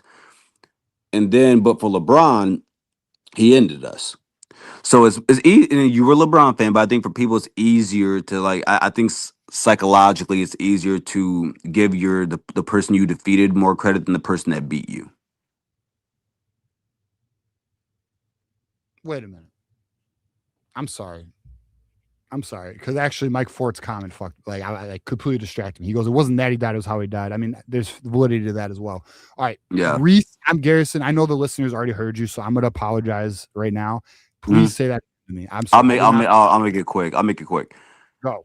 I think that because of how we beat the Lakers, who were the best at the time, and the way LeBron took us out, I think it's easier to give more love and credit to the opponent that you beat than the opponent that took you out. No, it wasn't that because, dude, like, look, dude, the Celtics beat us. Miami beat us. Like, LeBron didn't like our run ended when LeBron went to Miami. Like, it was never our run ended when he dropped 27 straight on our heads and took us out of the playoffs. They traded fucking Chauncey for AI. It was over. It was over. I think it was over because of Joe Dumars. Well, one could argue our run actually ended when Ben Wallace went to fucking Chicago for more money. That fucking sucks. Yeah, I never forgave him for that. Me either. I actually never forgave him for that either. That was bullshit. And then he came fucking back. Well, how'd it go? Everybody, man, I don't want to get into it. That actually pissed me off when he did that shit. How about JJ? I have seen these stats. I've also seen. Wait, how about JJ? What, McCarthy? What about Carl Murray right now? He's still special. All right. By the way, hold on. We'll talk about JJ. We'll talk about JJ. We'll wrap it up in a little bit. Hey, this is what I was talking about though. The 05-06 season, he averaged 35 points. Steve Nash won it. What did Steve Nash average that year and just overall? We'd have to do a comparison. I'd have to look at it. Put it in. You got AI right there. Put it in. Okay, let's see. Compare. All right, 05-06, Kobe. Okay, let's do it. Look up 05-06, Steve Nash. And again, I felt like he beat Shaq that year for it, but see, your memory's slipping. You're getting old, Garrison. You ain't lying. Here we go. Led the NBA. Look at he averaged fucking 18. How many assists? The fuck are we doing? Kobe doubled his fucking point. Phoenix probably had the best record in the league. Wait, they had the best record in the league, Johnny. He had more assists. Look at his field goal percentage. And then real quick, Johnny, do me a favor. Kobe That 81 point, that 81 point game. How bad were the Lakers that year? They were bad. They were bad. Wait. They were bad. How often do we give the MVP to a bad team? No, not often. Exactly. Like That team never. sucked. That Lakers team sucked. It only happened with like Westbrook, who did something historic. Yes. Yeah, triple double. Exactly. That Suns team was the best in the West that year, I believe. That Kobe Lakers team was trash. Yeah. Hey, guess what? In their head-to-heads, all right, well, fuck that. In their head-to-head, Kobe averaged 42 fucking points. Put some respect on his fucking name. And Kobe's team still sucked. Yeah, because he's fucking the only one.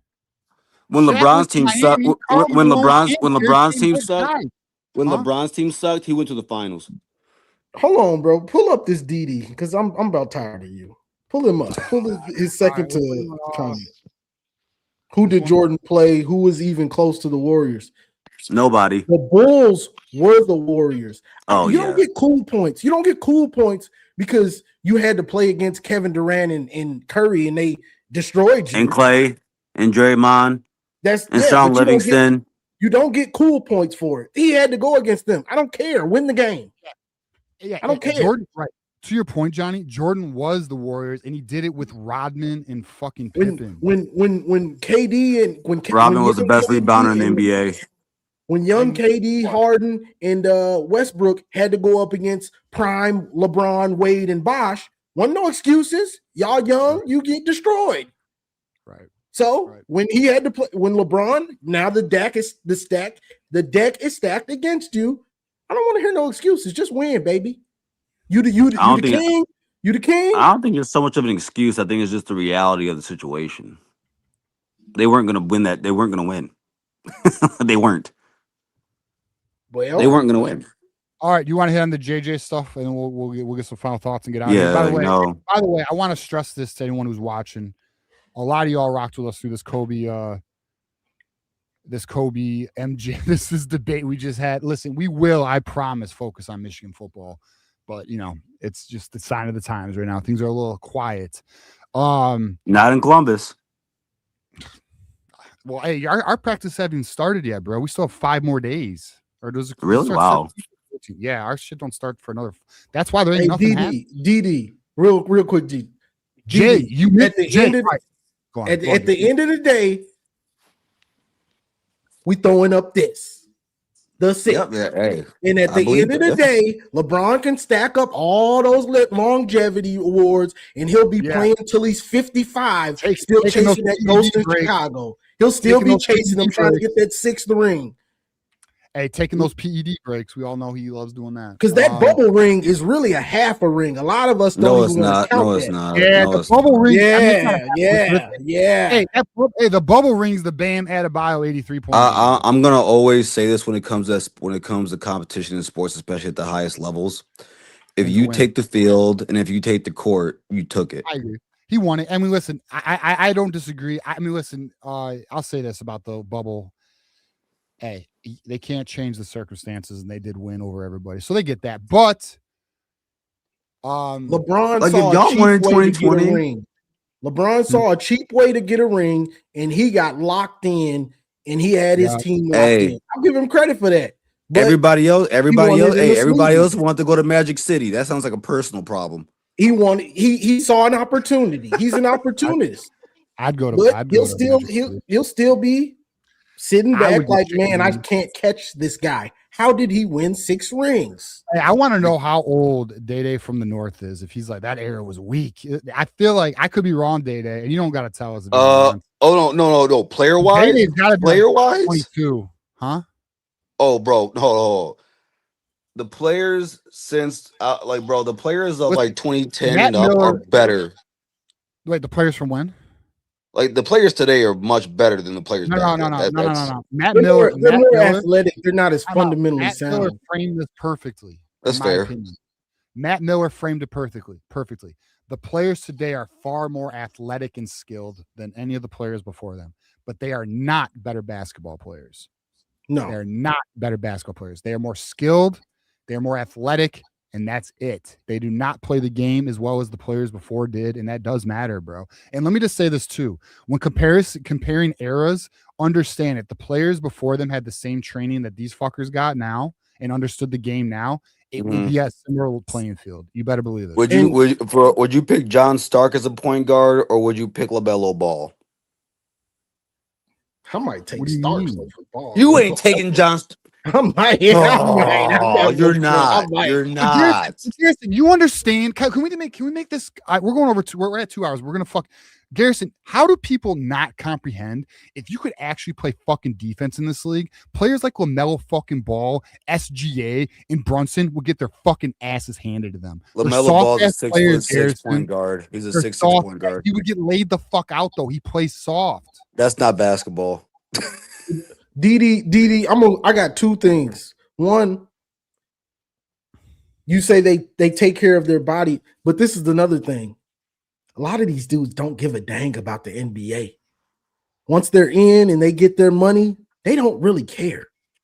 Did you see what Morris said? One of the Morris twins said about taking nights off. He says, "Yeah, we take nights because the whole debate about 72 and 82 games."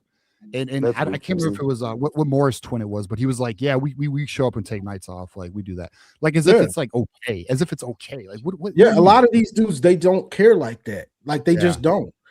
And so that's the thing about the league now. And the other thing, when you say LeBron's era, he played against better players. Okay, you're making my point. He played against better players, but Steph got 4. Kawhi got however many. Dominate. If you're in the better era, let me see you dominate. You're in the better era. Let me see you dominate them dudes that. But it's a little bit tougher to do that when the league is the league is bigger now because it's expansion and there's more talent now. So that means the talent's more spread out. It'll be the same thing in college football today. You can't dominate. He's a GM.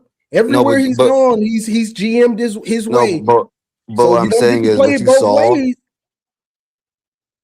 But what we saw at Alabama, you're never gonna see that again. Like you that's a once in a lifetime type of thing. And again, like there's certain circumstances. Like again, I have no problem with people saying MJ is better than LeBron. MJ had the greatest coach of all time. MJ had one of the best European players. He wasn't. Phil Jackson wasn't the greatest coach of all time when he got to Chicago. He was just a coach. I'm not sure, Johnny, but I can't hear you and I can't see TJ, so I don't know. Is that my internet? But y'all good. I'm sure y'all fix it. See it. You'll close out your show. I'm not sure what's happening.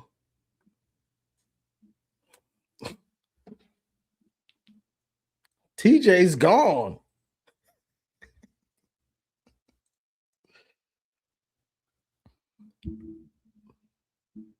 Can you hear me? Can y'all hear me? So good. Everybody gone. Now, like I was saying, Phil Jackson wasn't some great coach when he got hired to Chicago. He wasn't. He was just a coach. You know what I'm saying? So people say, because this is a lot of Gen Zers or the younger generation, they like to say that a lot, that Phil Jackson, he had the greatest coach of all time. He wasn't that when he got hired to Chicago. He wasn't. Where the fuck Garrison? He was just a coach. Why'd Garrison go? Where'd he go? He dipped when it was some connection problems. Why would he leave you when he left you in the trenches? Because he knew I was finna get to cooking. He knew I was gonna get to cooking. You know what? That's typical LeBron James friend behavior, bro. Leave them when the fucking teammates are in the trenches. There you go. It's all, But yeah, so when you talk about, you can't say, "Oh, LeBron is the best this era," and then when we look at all the times he's lost and the things that he's done, that's a knock against him. You know what I'm saying? So when Jordan was in his era in the players, it's not Jordan's fault that he was better than everybody. Right. But what did he do? He backed it up with not just scoring a ton of points, not just dominating, he winning rings. It's funny. Right. It's funny when they say they played nobody. He was the buddy. Yeah, he was the Warriors. He was the one.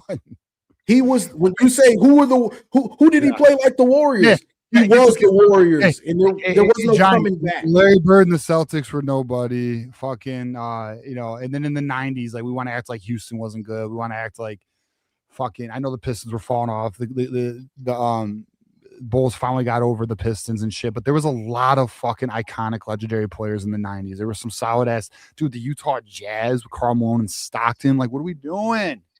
Yeah, and they poo-poo on all those old players because they didn't watch them. That's because they didn't watch. I know. And that sucks. I was arguing with a dude on my channel like 4 or 5 months ago or something. He's a LeBron fan, and he was saying, I've never watched Jordan. Yeah, he just watched a couple games, but he's talking about Jordan like he knows about Jordan versus LeBron. You've never watched him, bro. Like you gotta go watch. Often, but not always. When I debate LeBron stands, okay, they're like they started watching the NBA in 2010. Typically, yeah. And I ask him, I'm like, when did you start watching? Like, when did you like first start? 2010, 2011, 2013.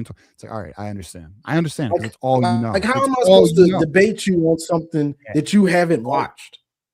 And then, like, one of the arguments I hate, and we're gonna get out of here because we're at 207. We really could go forever on this shit. But and again, I want to stress this: we don't have to agree. It's all good. This is just my position. We can have different positions. Although I will say, if y'all don't think something's fucked up with those percentage odds on number 1 picks, then you're blind as fuck. Oh, and I can sell you oceanfront property in fucking Idaho. That's the fix was in, and I believe that totally because it's a business at the end of the day. Like he wanted to build his legacy. Okay, that they've been doing that. That's why he gets all the players traded to him. It's why it's a great storyline. You got to understand, this is entertainment. It's business, but it's also entertainment. So the Akron Sun, he's doesn't stay far from Cleveland. That's a story. He's coming to save the day. He's the king. He's the chosen one. He's going to bring a championship to Cleveland. But he had to leave. Win some elsewhere with another chick. They stocked up on picks, and then he got his fucking redemption title. Get the fuck out of here. I don't play the fake shit. I don't like the fake shit, bro. Let me tell you what I don't like. Fake shit, soft shit, not real shit. I'm a truth guy. And truth is sometimes hard. Truth is sometimes ugly. But I don't like lies, bro. I can't stand being lied to. I can't stand fucking just fake shit. I don't like it, bro. I got one last go for this. This is ultimate conspiracy Illuminati stuff. So some of y'all ain't gonna like this, but we can entertain this idea. Let's go. So there's been a conspiracy that LeBron is gonna have to sacrifice somebody. Oh goodness. You mean like the MJ Daddy's story? Yes, somebody, but he's gonna have to do it when he stops playing.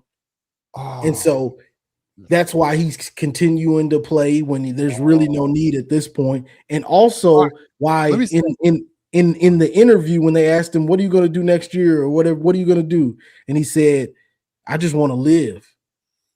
You just want to live, bro. You've been living since you was 16, 17. You've been living the best life. What are you talking about? I just want to live. I mean, look, I'll say this too. LeBron had a lot of pressure on him. I mean, the kid was king status before making. But was he living? Like, it's like, yeah, right. Yeah, you were living in high school with that Hummer, son. That's what I'm saying. Yeah, you were the king. Oh my God, could you imagine? Bro, could you imagine being? LeBron is slick garbage right now. I don't know if you know or if you're paying attention. He ain't that good right now. Yeah. Dude, he doesn't even defend anymore. He doesn't even run back out to play defense. Like it's actually really bad what's happening. He's just getting points off. He's still big and he's somewhat still athletic. He's his ass right now. But the Lakers are better when he's on the bench. I hate to break it to you. He's getting to the point where he's starting to hurt his legacy. If you ain't paying attention, I don't care that he's 41. Just like Garrison said, you on that court, I'm gonna judge you. I'm judging you. So he's getting to the point where he's hurting his legacy, bro. Listen. All right, listen. There is one thing. Listen, age you decline as a player. We know this, but listen. You know what age doesn't matter about? Falling on the fucking floor and forgetting what elbow you hurt because you got to fake it to the ref. Bro, LeBron will be doing, Because you're a soft ass player. LeBron's a LeBron soft will be ass. on the floor like this and seeing if they called the foul and if they think he's Remember hurt. this? Remember this? Remember that picture? The fuck out of here, bro. Like, how do you guys support that shit? How is this your king? Softness. It's not for me, dog. I can't do it. I don't respect it. I can't support. You know who I like right now? You know who no what player? I'm a big fan. Obviously, Cade. I rock with Cade. Cade is one. Fucking Anthony Edwards, bro. Dog. He's a dog. He is. I just wish he would embrace being the face of the league and trying to destroy everybody. Like, this is my league. Like everything that comes with it, it's mine. During the LeBron era, you know who my favorite player was? Kobe, wasn't it? No. Or are you talking about after Kobe? After Kobe was gone. Guess who my favorite player was? Westbrook. That's right. See, you fucking know because you know what I like. I like those type of players. I like dogs. Westbrook bro. was my guy for a long time. I like players who say, fuck you, bro. Fuck you. I'm coming to win. You know who else I really respect is Giannis Antetokounmpo, bro. He don't want to join up with nobody. I like them. See, we on the same page. No, same type of players. Those are the type of players I respect. Players who are like, fuck you, I'm gonna get it on my own. I don't need you. We'll figure it out. Like, and then Anthony Edwards, you see that exchange he had with his coach? The coach wanted to pass the ball, and he's like, oh yeah, and he took the shot anyway. Yeah, made it over 3 guys. It was dope. I mean, not ideal. You know, you want to listen to your coach, but I mean, even so. All right, anyway, sometimes you got to do that. Like, bro, come on, I'm about to win this. Like, yeah, I don't care what you said, coach. Yeah, I agree. All right. We had a good debate. That shit went. It definitely killed some time, so we got through it. And then Jay Scott's like, I want to join the art. Bro, I put the link in there. You had plenty of opportunity to join us. Maybe next time, though, man. Listen, I assure you, I'm sure the LeBron Kobe debate on this channel is not dead forever. We will have this probably more and more. Now, granted, this will be a Michigan-focused show. We are just in the dead of off-season right now. But it's going to pick up soon. So, all right, let's do some final thoughts here. Johnny, I'll let you go first, and then we'll get out of here, and I'll do mine. We'll get out of here. Final thoughts. Season's coming up, but to my guys, DD and Garrison. Well, Garrison kind of admits Jordan's the best still, but he's reluctant. Jordan is better than LeBron. He can stack up all them longevity awards. He can play until he's 50, but he ain't getting 6. You can give it up. That 6 is the trump over his head. Six finals MVPs and 6 championships. He ain't getting it. Y'all can cry and y'all can try to move the goalpost wherever you want to, but he, regardless where he's gonna be, it ain't gonna be in that number 1 spot. You know what's funny? I never wanted LeBron to get 5 because I never wanted him to catch Kobe. I know that's how I felt about Kobe with Jordan. You won't. Yeah, well, I did. Come on, I was a Jordan fan. How could you not fucking want Kobe to touch to get 6, bro? I don't want the comparisons to Jordan. You know what's funny is you still the people say, "Oh, he's got 6." It was because I don't understand how anyone does not respect what Kobe did after Shaq. How do you not respect that he took a team on his own and won 2 with guys who were not anywhere near the teams that win NBA championships? And you know what I appreciated from Kobe, real quick. What I appreciated from Kobe in those finals is with Powell is I want to see how you can control a game. When your shots aren't falling, are you going to go to that rack and get to the line to still get points? Are you going to we're not rebounding well. Boston has better rebounders. Are you going to go down in the paint and help rebound? And he was doing all those things to control and win those games. And I like that. That's the stuff I like. I love to see. Can you control the game? Like I have, even when I'm missing, I'm 2 for 20, but I still got control of the game. It's mine. You lose. So that's what I appreciate with Kobe. Yeah, I agree. I agree, bro. All right. So first, I want to give a shout out to William S. Kane. I 100% apologize that I did not acknowledge the super chat. I actually missed it. So I apologize. So he said $10 super chat. Well, first of all, thank you very much for this. Thank you, Quinn. Thank you, everybody. Our boy JG King. I don't know if you're still here. Appreciate everyone contributing tonight. He goes, F that, TJ. He is not top 3. He quits too much. He's a stat junkie. He's talking about LeBron. I don't understand how people don't think his behavior and antics hurts his legacy. I don't understand how people don't like why Johnny. Here's what I don't understand. And chat, let us know in the like. I'm so open to your opinion. Why do we accept the bullshit? Why are people not calling out the bullshit? It will only spread more bullshit. I just don't understand, bro. I can't walk that way, dude. Can't do it. Yeah, LeBron. What LeBron is doing is Matt Miller. he's just trying to snack. He could have used you. Wilt. I haven't watched enough of Wilt. Hey, since we hit on conspiracy theories tonight, and Matt Miller, what the fuck, bro? Like Jesus, yeah, on and off the court. That's hilarious. Yeah, he slept with 100 women or more. Or something. Miller, Matt, you should have fucking been here. We were debating Kobe LeBron, man. You were for this. All right, check this out though. What's your thoughts on the conspiracy? This is just conspiracy theory, right? These are fun. On the Wilt Chamberlain 100-point game never happened. And for those who don't know, I'll break it down for you. Now, I do not have a position. I'm just an observer of this conspiracy theory. Like I have it did happen, or I have no dog in the fight. Okay. But the debate is this. The Wilt Chamberlain 100-point game was never televised. There's no evidence of this game other than a stat sheet. There was no one, like, there's nothing. I mean, are you aware of this thing that like people are bringing up that like there's nothing to prove of this game? I've heard that.